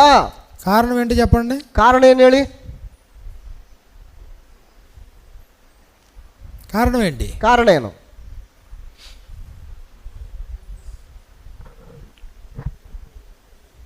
వాళ్ళ రాక యొక్క ఉద్దేశం వేరు. ಅಂದ್ರೆ ಅವರು ಬರುವಿಕೆಯ ಹಿಂದಿರುವಂತ ಉದ್ದೇಶ ಬೇರೆ. వారు ఒకరినొకరు చూచి పోదము రండి, ಅವರು ಒಬ್ಬರನ್ನೊಬ್ಬರು ನೋಡ್ಕೊಂಡು ಏನಂತ ಇದ್ರೆ ಅಂತಂದ್ರೆ ಬನ್ನಿ ಹೋಗೋಣ, యెహోవా యొద్ద నుండి బయలుదేరు మాట ఎట్టుదో చూతము రండి, ಯೆಹೋವನ ಬಾಯಿಂದ ಹೊರಟ ಮಾತೇನು ಕೇಳೋಣ ಬನ್ನಿರಿ ಎಂದು ಹೇಳ್ಕೊಳ್ತಾ ಇದಾರಂತೆ. అసలు ఆయన మాట ఎలా ఉంటుందో చూద్దాం, ನೋಡೋಣ ಅವ್ರ ಮಾತು ಹೆಂಗಿರ್ತದಂತೆ, ಕೇಳೋಣ బన్ని ಅಂತ. అంటే దాని అర్థం ఏంటంటే, ಅಂದ್ರೆ ಅದರ ಅರ್ಥ ಏನು ಅಂದ್ರೆ ఆయన ఒపీనియన్ ఏంటో చూద్దాం, ಆತನ ಒಪಿನಿಯನ್ ಏನು ನೋಡೋಣ. సెకండ్ ఒపీనియన్ అంటాం చూసారా? ಸೆಕೆಂಡ್ ಒಪಿನಿಯನ್ ಅನ್ನುವಂಥದ್ದು ಇರ್ತದಲ್ವಾ? అసలు ఆయన ఏం చెప్తున్నాడు చూద్దాం. ಇಷ್ಟು ಆತನ ಏನ್ ಹೇಳ್ತಾ ಇದ್ದಾನೆ ನೋಡೋಣ, ಕೇಳೋಣ ಬನ್ನಿ. నచ్చితే అనుసరిద్దాం, ಅದನ್ನ ನಮ್ಗೆ ಇಷ್ಟ ಆದ್ರೆ ಅದನ್ನ ಅನುಸರಿಸೋಣ, నచ్చకపోతే వదిలేద్దాం. ಅದನ್ನ ನಮಗೆ ಇಷ್ಟ ಆಗ್ಲಿಲ್ಲ ಅಂತಂದ್ರೆ ಅದನ್ನ ಬಿಟ್ಬಿಡೋಣ. కాలయాపనకు రావడం, ಇದು ಕಾಲ, ಈ ಕಾಲವನ್ನು ಕಳೆಯೋದಕ್ಕೋಸ್ಕರ, ಸಮಯ ಟೈಮ್ ಪಾಸ್ಗೋಸ್ಕರ వారు తమ సమయాన్ని ఇలా గడిపేస్తారంట కొంతమంది. ಅಂದ್ರೆ ಅವರು ತಮ್ಮ ಸಮಯಗಳನ್ನ ಈ ರೀತಿಯಾಗಿ ಕಳೆದು ಬಿಡ್ತಾರಂತೆ. అపోస్తల కార్యాలు 17వ అధ్యాయం మనం చూస్తే, ಅಪೊಸ್ತಲರ ಕೃತ್ಯಗಳ ಪುಸ್ತಕ 17ನೇ ಅಧ್ಯಾಯದಲ್ಲಿ ఇక్కడ వింతైన మనుషులు ఉన్నారు. ಇಲ್ಲಿ ಒಬ್ಬ ಆಶ್ಚರ್ಯಕರವಾದಂತ ಮನುಷ್ಯರಿದ್ದಾರೆ. కాబట్టి మనుషులు ఎలాంటి వారు అంటే, ಈ ಮನುಷ್ಯರು ಎಂತವರು ಅಂತಂದ್ರೆ ఇదిగో 21వ వచనంలో మనకి ఇలా రాయబడింది. 21ನೇ ವಚನದಲ್ಲಿ ನಮಗೆ ಈ ರೀತಿಯಾಗಿ ಬರೆಯಲ್ಪಟ್ಟಿದೆ. అపోస్తల కార్యాలు 17:21లో ಅಪೊಸ್ತಲರ ಕೃತ್ಯಗಳ ಪುಸ್ತಕ 17ನೇ ಅಧ್ಯಾಯ 21ನೇ ವಚನದಲ್ಲಿ ఏథెన్సులో ఉన్నటువంటి వారు ಅಥೇನಿಯರು ఏదో ఒక క్రొత్త సంగతి చెప్పుట యందును వినుట యందును మాత్రమే తమ కాలము గడుపుచుండువారు. ಅಥೇನಿಯರು ಅಲ್ಲಿ ವಾಸವಾಗಿದ್ದ ಪರಸ್ಥಳದವರು ಹೊಸ ಹೊಸ ಸಂಗತಿಗಳನ್ನು ಹೇಳುವುದಕ್ಕೂ ಕೇಳುವುದಕ್ಕೂ ಹೊರತು ಬೇರೆ ಯಾವುದಕ್ಕೂ ಸಮಯ తమ ಕೊಡುತ್ತಿರಲಿಲ್ಲ. కాలము గడుపుచుండువారు. ಅಂದ್ರೆ ತಮ್ಮ ಸಮಯವನ್ನ ಅದಕ್ಕೆ ಮಾತ್ರ ಕೊಡ್ತಾ ಇದ್ರು ಅಷ್ಟೇನೆ. ಆ ರೀತಿ ಸಮಯ ಕಳೀತಾ ಇದ್ರು. ఎలా గడిపేస్తారంట తమ టయాన్ని? ಅಂದ್ರೆ ತಮ್ಮ ಸಮಯವನ್ನ ಹೆಂಗ್ ಕಳೀತಾ ಇದಾರಂತೆ? ఏదో ఒక క్రొత్తదనం ಏನೋ ಒಂದು ಹೊಸತನ చెప్పడానికి గాని, ಹೇಳೋದಕ್ಕಾಗ್ಲಿ, వినడానికి గాని, ಕೇಳುವುದಕ್ಕಾಗ್ಲಿ, ఏదో ఒక క్రొత్త సంగతి చెప్పుటి యందును వినుటి యందును మాత్రమే తమ కాలము గడుపువారు. ಅಂದ್ರೆ ಯಾವುದೋ ಒಂದು ಹೊಸ ಹೊಸ ಸಂಗತಿಗಳನ್ನ ಹೇಳುವುದಕ್ಕೂ ಕೇಳುವುದಕ್ಕೂ ಹೊರತು ಬೇರೆ ಯಾವುದಕ್ಕೂ ಅವರು ಸಮಯ ಕೊಡ್ತಾ ಇದ್ದಿಲ್ಲ. ಆ ರೀತಿ ಸಮಯ ಕಳೀತಾ ಇದ್ರು. సత్య సంబంధుల వాళ్ళు ಆ ರೀತಿ ಮಾಡದಂತವ್ರು ಅವರು ಸತ್ಯ ಸಂಬಂಧಿಗಳೇನಾ? కాదు. ಅಲ್ಲ. సత్యాన్ని విని గ్రహించడానికి వచ్చిన వారా? ಸತ್ಯವನ್ನ ಕೇಳಿ ಗ್ರಹಿಸುವುದಕ್ಕೆ ಬಂದಂತವರಾ? కాదు. ಅಲ್ಲ. సమయం ఎలా గడుపుతున్నారు? ಅಂದ್ರೆ ಸಮಯನ ಯಾವ ರೀತಿ ಕಳೀತಾ ಇದ್ದಾರೆ? Time pass. ಟೈಮ್ ಪಾಸ್ ಕಳೀತಾ ಇದ್ದಾರೆ. ఈరోజు క్రైస్తవ సమాజంలో ಈ ದಿನಗಳಲ್ಲಿ ಕ್ರೈಸ್ತ ಸಮಾಜದಲ್ಲಿ కార్యక్రమాలన్నీ కూడా, ಕಾರ್ಯಕ್ರಮಗಳೆಲ್ಲದರಲ್ಲೂ ಕೂಡ చాలా చోట్ల టైం పాస్. ಬಹಳಷ್ಟು ಸ್ಥಳಗಳಲ್ಲಿ ಟೈಮ್ ಪಾಸ್, పేరు ప్రతిష్టల కొరకు, ಹೆಸರು ಪ್ರಖ್ಯಾತಿಗಳಿಗೋಸ್ಕರ, ఏదో యాక్టివిటీ చేసామనేది కొనేదాని కొరకు, ಏನೋ ಒಂದು ಆಕ್ಟಿವಿಟಿ ಮಾಡಿದೀವಿ ಅನ್ನುವಂತ ಒಂದು ತೃಪ್ತಿಗೋಸ್ಕರ. సత్య సంబంధులేనా? ಸತ್ಯ ಸಂಬಂಧಿಗಳೇನಾ? సంవత్సరానికి 3 రోజులు కూటం పెట్టాల. ವರ್ಷಕ್ಕೆ 3 ದಿನಗಳ ಕೂಟ ಇಡಬೇಕು. ఎవరు చెప్పారు? ಯಾರು ಹೇಳಿದ್ರು? ఆ 3 రోజులు నువ్వు చేసే పని ఏముంది? ಆ 3 ದಿನಗಳಲ್ಲಿ ನೀನು ಮಾಡುವಂತ ಕೆಲಸ ಏನು? వచ్చేవాళ్ళందరికీ కుర్చీలు వేసి, ಬರ್ತಕ್ಕಂಥವ್ರು ಎಲ್ರಿಗೂ ಕುರ್ಚಿ ಹಾಕಿ, అందరికీ భోజనాలు వండి, ಎಲ್ರಿಗೂ ಊಟ ಹಾಕ್ಸಿ, ఏర్పాట్లన్నీ చేసి, ಎಲ್ಲ ಏರ್ಪಾಟ್ಗಳನ್ನು ಮಾಡಿ, లక్షలాది రూపాయలు ఖర్చు పెట్టి, ಲಕ್ಷಾಂತರ ರೂಪಾಯಿ ಖರ್ಚು ಮಾಡಿ, దానికి ఒక పెద్ద వేదిక వేసి, ಅದಕ್ಕೊಂದು ದೊಡ್ಡ ಒಂದು ವೇದಿಕೆ ಹಾಕಿ, తీరాడు వాక్యం వినేది ఎంతసేపు? ವಾಕ್ಯ ಕೇಳೋದು ಎಷ್ಟೊತ್ತು? వాక్యం వినేది ఎంతసేపు? ವಾಕ್ಯ ಕೇಳುವಂಥದ್ದು ಎಷ್ಟೊತ್ತು? 1 గంట. 1 ಗಂಟೆ. ఖర్చు ఎంత? ಖರ್ಚೆಷ್ಟು? Just time pass. Just time ಪಾಸ್ಗೋಸ್ಕರ, ಕಾಲಾಯಾಪಮಾನಕ್ಕೋಸ್ಕರ. నిజంగా వినాలని కోరుకుందా? ನಿಜವಾಗಿಯೂ ಕೇಳಬೇಕನ್ನುವಂತ ಕೋರಿಕೆ ಇದೆಯಾ? సత్యాన్ని మాత్రమే వినాలనే తపనుందా? ಸತ್ಯವನ್ನು ಮಾತ್ರವೇ ಕೇಳಬೇಕನ್ನುವಂತ ತಪನೆ ನಿನಗಿದೆಯಾ? సత్య సంబంధిగా ఆయన దగ్గరికి రావాలనే ఆలోచన ఉందా? ಸತ್ಯ ಸಂಬಂಧಿಯಾಗಿದ್ದುಕೊಂಡು ಆತನ ಬಳಿಗೆ ಬರಬೇಕನ್ನುವಂತ ಮನಸ್ಸಿದೆಯಾ? ఏదో ఒక క్రొత్తదనం కోసం వినాలనే ఆలోచన. ಏನೋ ಒಂದು ಹೊಸದು ಹೇಳ್ತಾರೆ ಅನ್ನುವಂಥದ್ದನ್ನು ಕೇಳಬೇಕನ್ನುವಂತ ಆಸೆಗೋಸ್ಕರ.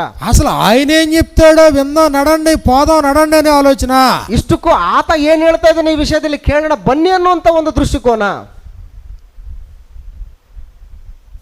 కాబట్టి మర్చిపోవద్దు, ಆದ್ರಿಂದ ಮರಿಬೇಡಿ, దేవుడు సత్యస్వరూపి, ದೇವರು ಸತ್ಯ ಸ್ವರೂಪಿ, ప్రభు అయిన యేసుక్రీస్తు వారు సత్యస్వరూపి, ಕರ್ತನಾದ ಯೇಸು ಕ್ರಿಸ್ತನವರು ಕೂಡ ಸತ್ಯ ಸ್ವರೂಪಿ, పరిశుద్ధాత్ముడు సత్యస్వరూపి. ಪರಿಶುದ್ಧಾತ್ಮನು ಕೂಡ ಸತ್ಯ ಸ್ವರೂಪಿ.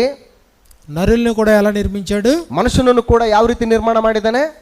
ఆయన పోలిక, ఆయన స్వరూపంలోనే నిర్మించాడు. ಆತನ ಸ್ವರೂಪದಲ್ಲಿ ಆತನ ಹೋಲಿಕೆಗೆ ಸರಿಯಾಗಿಯೇ ಉಂಟು ಮಾಡಿದ್ದಾನೆ. కానీ మనుషులు ఎలా డైవర్ట్ అయ్యారు? ಆದ್ರೆ ಮನುಷ್ಯರು ಯಾವ ರೀತಿ ಡೈವರ್ಟ್ ಆಗಿದ್ದಾರೆ? అబద్ధాలు వినడానికి, ಸುಳ್ಳನ್ನ ನಂಬುವುದಕ್ಕೆ, వాటిని నమ్మి మోసపోవడానికి, ಅವುಗಳನ್ನ ನಂಬಿ ಮೋಸ ಹೋಗುವುದಕ್ಕೆ, తాము ఎలా అయితే మోసపోయారో ఇతరులు అలా మోసం చేయడానికి, ತಾವು ಯಾವ ರೀತಿ ಮೋಸ ಹೋಗಿದ್ದಾರೋ ಇತರರು ಕೂಡ ಆ ರೀತಿ ಮೋಸ ಮಾಡಿಸುವುದಕ್ಕೆ, ಮೋಸಗೊಳಪಡಿಸುವುದಕ್ಕೆ. అబద్ధం మాట్లాడకపోతే రోజు గడవదు. ಸುಳ್ಳಿಗೆ ಮೂಲ ಪುರುಷನು ಸೈತಾನನು. కాబట్టి భార్య భర్తతో అబద్ధాలు, ಗಂಡ ಹೆಂಡತಿ ಒಟ್ಟಿಗೆ భర్త భార్యతో, ಗಂಡ ಹೆಂಡತಿ ಒಟ್ಟಿಗೆ ಸುಳ್ಳು, పిల్లల తల్లిదండ్రులతో అబద్ధం, ಮಕ್ಕಳು ತಂದೆ ತಾಯಿಗಳೊಟ್ಟಿಗೆ ಸುಳ್ಳು. ఎక్కడైనా అబద్ధం మాట్లాడారంటే దాని అర్థం ఏంటి? ಅಂದ್ರೆ ಎಲ್ಲಾದ್ರೂ ಸರಿ ಸುಳ್ಳು ಮಾತಾಡಿದ್ರೆ ಅಂತಂದ್ರೆ ಅರ್ಥ ಏನು? దాని ఉద్దేశం ఏంటి? ಅದರ ಉದ್ದೇಶ ಏನು? మోసగించడానికి ప్రయత్నం చేస్తున్నారు అని అర్థం. ಮೋಸಗೊಳಿಸುವುದಕ್ಕೆ ಪ್ರಯತ್ನಿಸ್ತಾ ಇದ್ದಾರೆ ಅಂತ ಅರ್ಥ. ఏ ఇంట్లో భార్య అయినా భర్తతో అబద్ధం మాట్లాడుతుందంటే దాని అర్థం ఏంటి? ಅಂದ್ರೆ ಮನೆಯಲ್ಲಿರುವಂತಹ ಹೆಂಡತಿನೇ ಗಂಡನೊಟ್ಟಿಗೆ ಸುಳ್ಳು ಮಾತಾಡ್ತಾ ಇದ್ದಾಳೆ ಅಂದ್ರೆ ಅರ್ಥ ಏನು? భర్తను మోసగించే ప్రయత్నం చేస్తుంది, ಗಂಡನನ್ನ ಮೋಸಗೊಳಿಸುವುದಕ್ಕೆ ಪ್ರಯತ್ನಿಸ್ತಾ ಇದ್ದಾಳೆ. ఏ భర్త అయినా తన భార్యతో అబద్ధం మాట్లాడుతున్నాడంటే అర్థం ఏంటి? ಯಾವ ಗಂಡನಾದ್ರೂ ಸರಿ ತನ್ನ ಹೆಂಡತಿಯೊಟ್ಟಿಗೆ ಸುಳ್ಳು ಮಾತಾಡ್ತಾ ಇದ್ದಾನೆ ಅಂತಂದ್ರೆ ಅರ್ಥ ಏನು? మోసగించే ప్రయత్నం చేస్తున్నాడు, ಮೋಸಗೊಳಿಸುವಂತ ಪ್ರಯತ್ನ ಮಾಡ್ತಾ ಇದ್ದಾನೆ. ఏ ఇంట్లోనైనా పిల్లలు తమ తల్లిదండ్రులతో అబద్ధాలు మాట్లాడుతున్నారంటే అర్థం ఏంటి? ಯಾವ ಮನೆಯಲ್ಲಾದ್ರೂ ಸರಿ ಮಕ್ಕಳು ತಂದೆ ತಾಯಿಗಳಿಗೆ ವಿರುದ್ಧವಾಗಿ ಸುಳ್ಳನ್ನ ಹೇಳ್ತಾ ಇದ್ದಾರೆ ಅಂತಂದ್ರೆ ಅರ್ಥ ಏನು? తమ తల్లిదండ్రులను మోసగించే ప్రయత్నం చేస్తున్నారు, ತಮ್ಮ ತಂದೆ ತಾಯಿಗಳನ್ನ ಮೋಸಗೊಳಿಸುವುದಕ್ಕೆ ಪ್ರಯತ್ನ ಮಾಡ್ತಾ ಇದ್ದಾರೆ. ఏ ఉపదేశకుడైనా అబద్ధాలు ప్రకటిస్తున్నాడంటే అర్థం ఏంటి? ಯಾವ ಉಪದೇಶಕನಾದ್ರೂ ಸರಿನೇ ಸುಳ್ಳನ್ನ ಪ್ರಕಟಿಸ್ತಾ ಇದ್ದಾರೆ ಅಂತಂದ್ರೆ ಅರ್ಥ ಏನು? ప్రజల్ని మోసగించే ప్రయత్నం చేస్తున్నాడు. ಜನಗಳನ್ನ ಮೋಸಗೊಳಿಸುವುದಕ್ಕೆ ಪ್ರಯತ್ನ ಮಾಡ್ತಾ ಇದ್ದಾನೆ. ఇది ఎక్కడి నుంచి వచ్చింది ఈ సాంప్రదాయం? ಈ ಸಂಪ್ರದಾಯ ಎಲ್ಲಿಂದ ಬಂತು? సాతాను చేసిన పనిది. ಸೈತಾನನು ಮಾಡಿದಂತ ಕೆಲಸ ಇದು. సాతాను యొక్క పని. ಸೈತಾನನ ಒಂದು ಕೆಲಸ ಇದು. అబద్ధాలు చెప్పి, ಸುಳ್ಳನ್ನ ಹೇಳಿ, అబద్ధాలు నమ్మించి, ಸುಳ್ಳನ್ನ ನಂಬಿಸಿ మనుషులందరినీ మోసగించాలి. ಮನುಷ್ಯರೆಲ್ಲರನ್ನು ಕೂಡ ಮೋಸಗೊಳಿಸಬೇಕು. మనుషులు మోసపోవాలా? ಮನುಷ್ಯರು ಮೋಸ ಹೋಗ್ಬೇಕು. అపవాది చేసే పని. ಸೈತಾನನು ಮಾಡುವಂತ ಕೆಲಸ ಇದು. అబద్ధాలు మాట్లాడకపోతే జీవితమే లేదనే ఆలోచనకు వచ్చాం. ಸುಳ್ಳನ್ನ ಮಾತಾಡದೇ ಇದ್ರೆ ಜೀವನ ಮಾಡಕ್ಕೆ ಆಗೋದಿಲ್ಲ ಅನ್ನುವಂಥ ಪರಿಸ್ಥಿತಿಗೆ ಬಂದ್ಬಿಟ್ಟಿದ್ದೇವೆ. లోకమంతా అలాగున్నా, ಲೋಕವೆಲ್ಲವೂ ಕೂಡ ಸುಳ್ಳೇನಾ? ఒకవేళ నిజంగా నువ్వు క్రీస్తు ప్రభు సంఘానికి సంబంధించిన వ్యక్తి అయితే, ಒಂದು ವೇಳೆ ನೀನು ಕರ್ತನಾದ ಯೇಸು ಕ್ರಿಸ್ತನ ಸಭೆಗೆ ಸಂಬಂಧಪಟ್ಟಂತಹ ವ್ಯಕ್ತಿನೇ ಆಗಿದ್ರೆ, నువ్వు క్రీస్తు సంఘమే అయితే, ನೀನು ಕ್ರಿಸ್ತನ ಸಭೆಯೇ ಆಗಿದ್ರೆ, సత్య సంబంధివా అబద్ధికుడువా? ನೀನು ಸತ್ಯ ಸಂಬಂಧಿನ ಅಥವಾ ಸುಳ್ಳುಗಾರನ? ఎటువైపు ఉంటావు? ಯಾವ ಕಡೆ ಇರ್ತೀಯ? దేని చేత ఆకర్షించబడతావు? ಯಾವುದರಿಂದ ಆಕರ್ಷಣೆ ಹೊಂದುತ್ತೀಯ?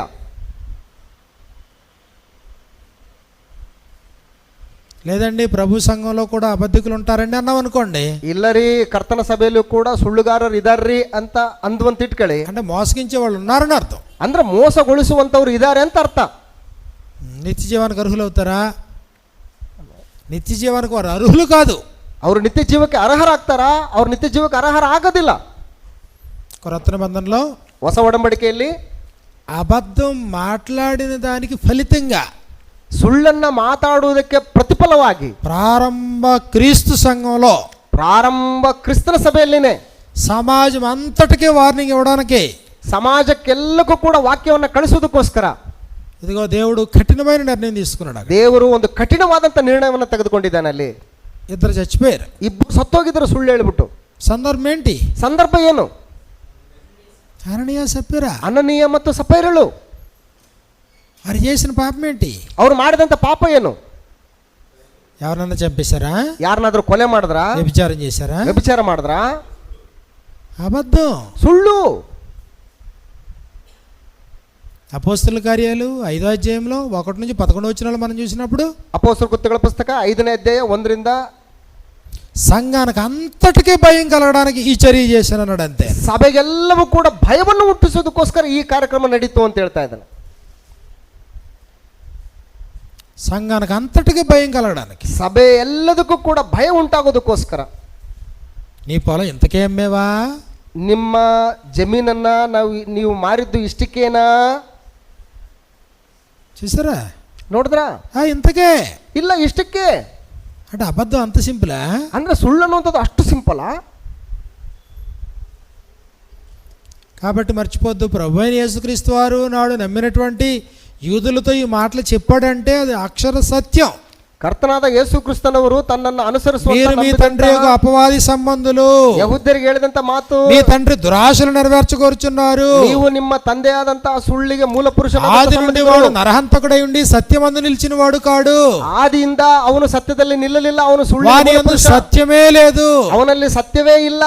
వాడు అబద్ధమాడినప్పుడు, ಅವನು ಸುಳ್ಳಾಡುವಾಗ తన స్వభావం అనుసరించే మాట్లాడును. ಅವನು ತನ್ನ ಸ್ವಭಾವಾನುಸಾರವಾಗಿ ಸುಳ್ಳನ್ನೇ ಆಡ್ತಾನೆ. వాడు అబద్ధికుడును, ಅವನು ಸುಳ್ಳುಗಾರನು, అబద్ధమునకు ಅವನು ಸುಳ್ಳಿಗೆ జనకుడు తండ్రి. ಮೂಲ ಪುರುಷನು, ಅವನು ಸುಳ್ಳಿಗೆ ತಂದೆ, ಅವನು ಸುಳ್ಳಿಗೆ ಮೂಲ ಪುರುಷ. ಅವನು కాబట్టి దేవుని పోలికలో ఉన్నవాడు అపవాది పోలికలోకి వెళ్ళిపోయాడు. ದೇವರ ಹೋಲಿಕೆಯಲ್ಲಿ ಇರ್ತಕ್ಕಂಥವನು ಸೈತಾನನ ಹೋಲಿಕೆಗೆ ಅವನು ತಿರುಗಿಬಿಟ್ಟಿದ್ದಾನೆ. ఈరోజు అబద్ధ బోధకులు ఉన్నారంటే, ಇವತ್ತು ಸುಳ್ಳು ಬೋಧಕರು ಇದ್ದಾರೆ ಅಂತಂದ್ರೆ, అబద్ధ బోధలు చెప్పడం యొక్క ఉద్దేశం ఏంటి? ಸುಳ್ಳು ಬೋಧನೆಯನ್ನು ಹೇಳುವಂತ ಉದ್ದೇಶ ಏನು? అబద్ధ బోధలు చెప్పి ಸುಳ್ಳು ಬೋಧನೆ ಹೇಳಿ మనుషులు మోసగించటం, ಮನುಷ್ಯರನ್ನ ಮೋಸಗೊಳಿಸೋದು, తమ వలన లాభం సంపాదించుకోవడం, ಅವರಿಂದ ಲಾಭನ ಸಂಪಾದನೆ ಮಾಡ್ಕೊಳ್ಳೋದು, వంకర మాటలు చెప్పి ವಕ್ರವಾದಂತ ಮಾತುಗಳನ್ನಾಡಿ తమకు శిష్యులుగా చేసుకోవడం, ತಮ್ಮ ಶಿಷ್ಯರನ್ನಾಗಿ ಮಾಡಿಸ್ಕೊಳ್ಳೋದು, తమ తమ సామ్రాజ్యాన్ని విస్తరింపజేసుకోవడం, ತಮ್ಮ ಸಾಮ್ರಾಜ್ಯಗಳನ್ನು ವಿಸ್ತರಿಸಿಕೊಳ್ಳುವಂಥದ್ದು, మనుషుల్ని తమ వెంట ఈడ్చుకుని పోవడం, ಮನುಷ್ಯರನ್ನ ತಮ್ಮ ಹಿಂದೆ ಸೆಳ್ಕೊಂಡು ಹೋಗ್ತಕ್ಕಂಥದ್ದು. అయితే నీ కృత నిశ్చయత ఏమై ఉండాలా? ಸೊ ನಿನಗಿರ್ತಕ್ಕಂಥ ಕರ್ತವ್ಯ ಏನಾಗಿರ್ಬೇಕು? వినేటువంటి వాని యొక్క కృత నిశ్చయత ఏమై ఉండాలా? ಅಂದ್ರೆ ನೀನು ಕೇಳ್ತಕ್ಕಂತಹ ನಿನ್ನ ಒಂದು ದೃಢ ನಿಶ್ಚಯ ಏನಾಗಿರ್ಬೇಕು? చూడండి, ఒక ఆయన అద్భుతంగా ప్రార్థన చేశాడు. ಒಬ್ಬನು ನೋಡಿ ಅದ್ಭುತವಾಗಿ ಪ್ರಾರ್ಥನೆ ಮಾಡ್ತಾ ಇದ್ದಾನೆ. సామెతల గ్రంథము 30 అధ్యాయాన్ని మనం చూసినప్పుడు, ಜ್ಞಾನೋಕ್ತಿಗಳ ಪುಸ್ತಕ 30ನೇ ಅಧ್ಯಾಯನ ನೋಡಿದ್ರೆ, సామెతల గ్రంథము 30 అధ్యాయము 6వ వచనంలో మనకి ఇలా వ్రాయబడింది. ಜ್ಞಾನೋಕ್ತಿಗಳ ಪುಸ್ತಕ 30ನೇ ಅಧ್ಯಾಯ 6ನೇ ವಚನದಲ್ಲಿ ನಮಗೆ ಈ ರೀತಿಯಾಗಿ ಬರೆಯಲ್ಪಟ್ಟಿದೆ. దేవా నేను నీతో 2 మనవులు చేసుకొని ఉన్నాను 7వ వచనంలో, 30 అధ్యాయము 7వ వచనం. 30ನೇ అధ్యాయ 7ನೇ ವಚನದಲ್ಲಿ, దేవా నేను నీతో 2 మనవులు చేసుకొనుచున్నాను, ದೇವರೇ ನಿನ್ನಿಂದ 2 ವರಗಳನ್ನು ಬೇಡಿಕೊಂಡಿದ್ದೇನೆ, చనిపోక ముందు వాటిని నాకు అనుగ్రహింపుము. ನಾನು ಸಾಯುವುದರೊಳಗೆ ಆಗಿ ಅವುಗಳನ್ನು ಕೈಗೂಡಿಸು, ನನಗೆ ಅನುಗ್ರಹಿಸಬೇಕು. ఇదిగో 2 మనవులంట. 2 ವರಗಳನ್ನು ಬೇಡಿಕೊಂಡಿದ್ದಾನಂತೆ. అందులో మొట్టమొదటి రిక్వెస్ట్ ఏంటి? మనమేంటి? ಅದರಲ್ಲಿ ಮೊಟ್ಟ ಮೊದಲೇ ಮನವಿ, ರಿಕ್ವೆಸ್ಟ್ ಏನು? నేను చనిపోక ముందే దాన్ని నీవు నాకు అనుగ్రహించు. ಅಂದ್ರೆ ನಾನು ಸಾಯುವುದರೊಳಗಾಗಿ ಅವುಗಳನ್ನು ಕೈಗೂಡಿಸು. వ్యర్థమైన వాటిని, ಅದರಲ್ಲಿ ನಂಬರ್ 1, ನನ್ನಿಂದ ಕಪಟವನ್ನು, అబద్ధములను, ಸುಳ್ಳು ಮಾತನ್ನು నాకు దూరముగా ఉంచుము. ನನ್ನಿಂದ ದೂರ ಇರಿಸು, ನನ್ನಿಂದ ತೊಲಗಿಸು. అబద్ధాలు నీకు దూరంగా ఉన్నాయా, దగ్గరగా ఉన్నాయా? ಅಂದ್ರೆ ಸುಳ್ಳು ಮಾತುಗಳು ನಿಮ್ಮಿಂದ ದೂರವಾಗಿದವ, ನಿಮಗೆ ಹತ್ರವಾಗಿದವ? ఏమింటున్నావు? పొద్దున్న లేచి, ఉదయం లేచి ఏం వింటున్నావు? ಬೆಳಿಗ್ಗೆ ಎದ್ದು ನೀನು ಏನ್ ಕೇಳ್ತಾ ಇದೀಯಾ? దేవుని పేరట ఏం వింటున్నావు? ದೇವರಿಗೋಸ್ಕರ ನೀನು ಏನ್ ಕೇಳ್ತಾ ಇದೀಯಾ? వినేది సత్యమా, అబద్ధమా? ನೀನು ಕೇಳುವಂತದ್ದು ಸತ್ಯನಾ ಸುಳ್ಳ? కల్పితాలా? ಅವು ಕಲ್ಪಿತವಾದಂತವುಗಳ? వ్యర్థమైన వాటిని, అబద్ధములను నాకు దూరముగా ఉంచుము. ಕಪಟವನ್ನು, ಸುಳ್ಳು ಮಾತನ್ನು ನನ್ನಿಂದ ತೊಲಗಿಸು. మొట్టమొదటి రిక్వెస్ట్ అంటది. ಮೊಟ್ಟ ಮೊದಲನೇದ ರಿಕ್ವೆಸ್ಟ್, ಅದು ಮನವಿ. ఒకవేళ అబద్ధాలే నీకు అందుబాటులో ఉంటే, ಸುಳ್ಳೇ ನಿನಗೆ ದೊರಕುವಂತ ಸ್ಥಿತಿಯಲ್ಲಿದ್ರೆ, అబద్ధపు బోధలే నీకు అందుబాటులో ఉంటే, ಸುಳ್ಳು ಬೋಧನೆಗಳಿಗೆ ನಿನಗೆ ಕೈಗೆಟುಕುವಂತ ಸ್ಥಿತಿಯಲ್ಲಿದ್ರೆ, నువ్వు వినేదంతా అబద్ధమే అయితే, ನೀನು ಕೇಳುವಂತದ್ದೆಲ್ಲವೂ ಕೂಡ ಸುಳ್ಳೇ ಆಗಿದ್ರೆ ఏమైపోతాను? ಏನಾಗ್ಬಿಡ್ತೀಯ? దేవునికి దూరం అయిపోతావు. ದೇವರಿಗೆ ದೂರ ಹೋಗ್ಬಿಡ್ತೀಯ. లోకానికి దగ్గర అవుతావు. ಲೋಕಕ್ಕೆ ಹತ್ರವಾಗ್ಬಿಡ್ತೀಯ. అబద్ధానికి దగ్గర అవుతావు. ಸುಳ್ಳಿಗೆ ನೀನು ಹತ್ರವಾಗ್ಬಿಡ್ತೀಯ. నువ్వే మోసపోతావు. ಇದೇ ಮೋಸ ಅಂದ್ರೆ. మోసపోతావు గ్యారంటీగా. ಮೋಸ ಹೋಗ್ತೀಯ ನೀನು ಗ್ಯಾರಂಟಿಯಾಗಿ. ప్రార్థన చేస్తున్నాడు, ఏమని? ಪ್ರಾರ್ಥನೆ ಮಾಡ್ತಾನೆ, ಏನಂತ? వ్యర్థమైన వాటిని, ಎಲ್ಲಾ ವ್ಯರ್ಥವಾದಂತವುಗಳನ್ನ, అబద్ధములను, ಎಲ್ಲಾ ಸುಳ್ಳು ಮಾತುಗಳನ್ನ నాకు దూరముగా ఉంచుము. ನನ್ನಿಂದ ದೂರ ಇರಿಸು. నా చెవులు ఉన్నాయి, ನನ್ನ ಕಿವಿಗಳಿದಾವೆ, సత్యం వినడానికే ఉన్నాయి. ಸತ್ಯನ ಕೇಳೋದಕ್ಕೋಸ್ಕರವೇ ಇದಾವೆ. అబద్ధం నేను విన్నావు. ಸುಳ್ಳುಗಳನ್ನ ಕೇಳಲಿಲ್ಲ. ఒకవేళ ఏదైనా వింటే, ಒಂದು ವೇಳೆ ಏನಾದ್ರೂ ಕೇಳಿದ್ರೆ నేను పరిశీలిస్తాను. ಅವುಗಳನ್ನ ನಾನು ಪರಿಶೀಲನೆ ಮಾಡ್ತೇನೆ. అబద్ధమా నిజమా, ಅದು ಸುಳ್ಳ, ಅದು ನಿಜನಾ, కరెక్టా రాంగా, ಅದು కరెక్టా, ಅದು ರಾಂಗಾ, అపోస్తుల బోధ దానికి వ్యతిరేకమైందా, ಅದು ಅಪೊಸ್ತಲರ ಬೋಧನೆನಾ, ಅದಕ್ಕೆ ವಿರುದ್ಧವಾದಂತ ಬೋಧನೆನಾ, దేవుని యొక్క సంకల్పానికి అనుకూలంగా ఉందా, వ్యతిరేకంగా ఉందా, ಅದು ದೇವರ ಸಂಕಲ್ಪಕ್ಕೆ ಅನುಕೂಲಕರವಾಗಿದೆಯಾ, ಅದಕ್ಕೆ ವಿರುದ್ಧವಾಗಿದೆಯಾ, ఇది నాకు ఆరోగ్యకరమైందా, అనారోగ్యకరమైందా, ಇದು ನನಗೆ ಆರೋಗ್ಯಕರನಾ ಅಥವಾ ಅದು ಅನಾರೋಗ್ಯಕರವಾಗಿದೆಯಾ, ఆలోచించుకుంటాను, ಆಲೋಚನೆ ಮಾಡ್ಕೊಳ್ತೇನೆ. అనే పరిస్థితి నీకు ఉండాలి. ಅದೇ ಪರಿಸ್ಥಿತಿ ನಿನಗಿರಬೇಕು. అది లేదనుకోండి, ಅದು ಇಲ್ಲ ಅಂತ ಅನ್ಕೊಳ್ಳಿ, నీ చెవులకు శ్రావ్యంగా ఉన్నదాన్ని నువ్వు యాక్సెప్ట్ చేస్తావు. ಅದು ನಿನಗೆ ಯಾವ ಕಿವಿಗೆ ಇಂಪಾಗಿ ಚಂದವಾಗಿ ಇರ್ತದೋ ಅದನ್ನೇ ನೀನು ಅನುಸರಿಸಿಕೊಂಡು ಹೋಗ್ತೀಯ. మనుషులు దురద చెవులు గలవారై తమ స్వకీయ దురాశలకు అనుకూలమైన బోధకులను తమ కొరకు పోగు చేసుకుంటారు. ಮನುಷ್ಯರು ತೀಟೆ ಕಿವಿಗಳುಳ್ಳವರಾಗಿದ್ದು ತಮಗೆ ಅನುಕೂಲಕರವಾದಂತ ಬೋಧಕರನ್ನು ಇಟ್ಕೊಳ್ತಾರೆ ಅಂತ ಹೇಳ್ಬಿಟ್ಟು ಹೇಳ್ತಾ ಇದೆ. సత్యమునకు చెవినియక కల్పనా కథల వైపు తిరుగుతారు మనుషులు. ಸತ್ಯಕ್ಕೆ ಕಿವಿ ಕೊಡದೆ ಕಲ್ಪನಾ ಕಥೆಗಳಿಗೆ ಕಿವಿ ಕೊಡ್ತಾರೆ ಅಂತ ಹೇಳ್ತಾ ಇದೆ. అంటే మనుషులు అడ్జస్ట్ అయిపోయారు. ಅಂದ್ರೆ ಮನುಷ್ಯರು ಏನಾಗಿದ್ದಾರೆ ಅಂತಂದ್ರೆ ಎಥಿಕ್ಸ್ಟ್ ಆಗಿಬಿಟ್ಟಿದ್ದಾರೆ. దేనికి అడ్జస్ట్ అయ్యారు? ಅಂದ್ರೆ ಯಾವುದಕ್ಕೆ ಅಡ್ಜಸ್ಟ್ ಆಗಿಬಿಟ್ಟಿದ್ದಾರೆ? తమకు అనుకూలమైన వాటిని వినడానికి, ತಮಗೆ ಅನುಕೂಲಕರವಾದಂತವುಗಳನ್ನ ಕೇಳುವುದಕ್ಕೆ ಅಡ್ಜಸ್ಟ್ ಆಗಿಬಿಟ್ಟಿದ್ದಾರೆ. ఏది నీకు అనుకూలంగా ఉంటది? ಯಾವುದು ನಿನಗೆ ಅನುಕೂಲಕರವಾಗಿರುತ್ತೆ? నీ దురాశలను సమర్థించేది నీకు అనుకూలంగా ఉంటుంది. ನಿನ್ನ ದುರಾಶೆಗಳನ್ನ ಸಮರ್ಥಿಸುವಂತವುಗಳಿಗೆ ನೀವು ಅನುಕೂಲಕರವಾಗಿರ್ತೀರಾ? దేవుడు ఏం చెప్తే అది నీకు అనుకూలంగా ఉంటదా? ದೇವರು ಏನ್ ಹೇಳ್ತಾನೋ ಅದು ನಿಮಗೆ ಅನುಕೂಲವಾಗಿರುತ್ತಾ? అది కఠినంగా ఉంటది. ಅದು ನಿನಗೆ ಕಠಿಣವಾಗಿರ್ತದೆ. ಅದು అనేక సందర్భాల్లో, ಅನೇಕ ಸಂದರ್ಭಗಳಲ್ಲಿ ఇది కఠినమైన మాట. ಇದು ಕಠಿಣವಾದಂತ ಮಾತು. ఇలా అయితే ఎవరు రక్షణ పొందుతాడు అన్న. ಈ ರೀತಿ ಆದ್ರೆ ಯಾರು ರಕ್ಷಣೆ ಹೊಂದುತ್ತಾರೆ ಅಂತ ಹೇಳ್ತಾರೆ. అవును, కరెక్టే. ಹೌದು, ಕರೆಕ್ಟೇ. ప్రభు మాట కఠినంగానే ఉంటది. ಕರ್ತನ ಮಾತುಗಳು ಕಠಿಣವಾಗಿನೇ ಇರ್ತವೆ. అపోస్తలుల బోధ కఠినంగానే ఉంటది. ಅಪೊಸ್ತಲರ ಬೋಧನೆಗಳು ಕಠಿಣವಾಗಿಯೇ ಇರ್ತವೆ. నమ్మి బాప్తిసం పొందివాడు రక్షించబడని ఎంత అలా చెప్పారు. ನಂಬಿ ದೀಕ್ಷಾ ಸ್ನಾನ ಹೊಂದುವವನು ರಕ್ಷಣೆ ಹೊಂದುತ್ತಾನೆ ಎಂಬುದಾಗಿ ಯಾವ ರೀತಿ ಹೇಳಿದೆಯೋ, నమ్మని వానికి శిక్ష విధింపబడును అని కూడా చెప్పారు. ನಂಬದೇ ಇರುವವನು ದಂಡನೆಗೆ ಗುರಿಯಾಗುವನು ಅನ್ನುವಂಥದ್ದು ಕೂಡ ಅಷ್ಟೇ ಕಠಿಣವಾಗಿದೆ. వారు మనసు పొందుటకు దేవుడు సమయం ఇచ్చాడు అని చెప్పినటువంటి వారే, ನೀನು ಪಶ್ಚಾತ್ತಾಪ ಪಡುವುದಕ್ಕೆ ದೇವರು ಸಮಯನ ಕೊಡ್ತಾ ಇದ್ದಾನೆ ನಿನಗೆ ಅಂತಕ್ಕಂತ ಹೇಳ್ತಕ್ಕಂಥವ್ರೆ, వారు మనస్సు పొందని అవకాశము దొరకక విసర్జింపబడతామని కూడా చెప్పారు. ನೀವು ಮಾರು ಮನಸ್ಸನ್ನು ಹೊಂದುವುದಕ್ಕೆ ಅವಕಾಶ ಸಿಗದೆ ನೀವು ವಿಸರ್ಜಿಸಲ್ಪಡ್ತೀರಿ ಎಂಬುದನ್ನು ಕೂಡ ಕಠಿಣವಾಗಿರುತ್ತೆ. Choice is yours. ಚಾಯ್ಸ್ ನಿಮ್ದು.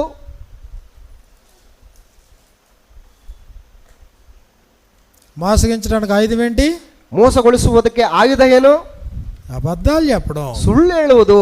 ఈ రోజు నువ్వేమనుకున్నావు? ಇವತ್ತು ದಿನಗಳಲ್ಲಿ ನೀನೇನ್ ಕೇಳ್ತಾ ಇದೀಯಾ? సత్య సంబంధిగా బ్రతకడానిక, ಸತ್ಯ ಸಂಬಂಧಿಯಾಗಿ ಬದುಕುವುದಕ್ಕೋಸ್ಕರ, నీ నోటితో అబద్ధం ఆడకుండా సత్యమే మాట్లాడడానిక, ನಿನ್ನ ಬಾಯಿಂದ ಯಾವ ಸುಳ್ಳು ಮಾತಾಡದೆ ಸತ್ಯವನ್ನೇ ಹೇಳೋದಕ್ಕೆ ಕೇಳ್ತಾ ಇದೀಯಾ? ఎలాంటి పరిస్థితుల్లోనైనా, ಎಂತ ಪರಿಸ್ಥಿತಿಗಳಲ್ಲೇ ಆಗಿರ್ಲಿ, దానివల్ల నీకు ఎంత నష్టం కలుగుతున్నా, ಅದರಿಂದ ನಿನಗೆ ಎಷ್ಟೇ ನಷ್ಟ ಉಂಟಾದ್ರೂ ಕೂಡ దేవుణ్ణి సంతోషపెట్టడానికి ఎల్లప్పుడూ సత్యమే మాట్లాడడానికి ఇష్టపడుతున్నావా? ದೇವರನ್ನ ಸಂತೋಷಗೊಳಿಸುವುದಕ್ಕೆ ಯಾವಾಗಲೂ ಕೂಡ ನೀನು ಸತ್ಯನೇ ಮಾತಾಡ್ತಾ ಇದೀಯಾ? లేదు లేదు, నేను కూడా అబద్ధాలని కోరుకుంటున్నానంటే, ಇಲ್ಲ ಇಲ್ಲ ನಾನು ಕೂಡ ಸುಳ್ಳನ್ನೇ ಕೋರ್ತಾ ಇದ್ದೀನಿ ಅಂತಂದ್ರೆ నువ్వు మోసపోతావు. ನೀನು ಮೋಸ ಹೋಗ್ತೀಯಾ? ఈరోజు స్థానిక సంఘాల్లో ಈ ದಿನಗಳಲ್ಲಿ ಸ್ಥಾನಿಕ ಸಭೆಗಳಲ್ಲಿ సత్యాన్ని మాత్రమే కోరుకున్న వాళ్ళు లేరు. ಸತ್ಯವನ್ನು ಮಾತ್ರವೇ ಕೋರಿಕೊಳ್ಳುವಂತವ್ರು ಇಲ್ಲ. సత్య సంబంధులు మాత్రమే లేరు. ಸತ್ಯ ಸಂಬಂಧಿಗಳು ಮಾತ್ರವೇ ಇಲ್ಲ. అబద్ధాలను ప్రేమించేవారు, ಸುಳ್ಳುಗಳನ್ನು ಪ್ರೀತಿಸುವಂತವರು, అబద్ధికులుగా బ్రతకగోరేవారు, ಸುಳ್ಳುಗಾರರಾಗಿ ಬದುಕುವಂತವರು, అబద్ధ బోధకుల్ని పెంచి పోషించేవారు. ಸುಳ್ಳು ಬೋಧಕರನ್ನ ಸಾಕಿ ಸಲ್ಲತಕ್ಕಂಥವ್ರು. కారణం ఏంటి? ಕಾರಣ ಏನು? ఒకటే, ಒಂದನೇದ್ದು ఆత్మీయంగా ఎదుగుదల లేక, ಆತ್ಮೀಯವಾಗಿ ಬೆಳವಣಿಗೆಯನ್ನ ಕಾಣದೇ ಇರುವಂತದ್ದು. రెండు, ಎರಡನೇದ್ದು ఇప్పుడు మనం చెప్పుకున్న ఈ లెసన్ ఏంటి? ಈಗ ನಾವು ಹೇಳ್ಕೊಂಡಂತ ಈ ಲೆಸನ್ ಯಾವುದು? సత్య సంబంధులుగా బ్రతకడం ఇష్టం లేక, ಸತ್ಯ ಸಂಬಂಧಿಗಳಾಗಿ ಬದುಕುವುದಕ್ಕೆ ಇಷ್ಟ ಪಡದೇ ಇರುವಂತದ್ದು. కాబట్టి టోటల్గా ఏమవుతున్నారు? ಸೊ ಟೋಟಲ್ ಆಗಿ ಏನಾಗ್ತಾ ಇದ್ದಾರೆ? అబద్ధ బోధల వల్ల చెడిపోతున్నారు. ಸುಳ್ಳು ಬೋಧನೆಗಳಿಂದ ಕೆಟ್ಟೋಗ್ತಾ ಇದ್ದಾರೆ. అబద్ధ బోధలు ప్రవేశించినప్పుడు, ಸುಳ್ಳು ಬೋಧನೆಗಳು ಪ್ರವೇಶ ಹೊಂದಿದಾಗ సంఘాలకి జ్వరం వచ్చేస్తుంది. ಸೊ ಸಭೆಗಳಲ್ಲಿ ಅಲ್ಲಕಲ್ಲೋಲಗಳು ಉಂಟಾಗ್ತವೆ, తల్లడిల్లిపోతున్నారు, ಅನೇಕವಾದಂತ ತಲ್ಲಣಗಳು ಉಂಟಾಗ್ತವೆ. కల్పింపబడిన ప్రతి ఉపదేశానికి ఇటు అటు కొట్టుకుపోతున్నారు. ಕಲ್ಪಿಸಲ್ಪಟ್ಟಂತ ಪ್ರತಿಯೊಂದು ಉಪದೇಶಗಳಿಗೂ ಕೂಡ ಅತ್ತಿತ್ತ ನೂಕಿಸಿಕೊಂಡು విశ్వాసం నుంచి తొలగిపోతున్నారు. ನಂಬಿಕೆಯಿಂದ ಬಿದ್ದೋಗ್ತಾರೆ. స్థిరులుగా లేరు, ಸ್ಥಿರವಾಗಿಲ್ಲ.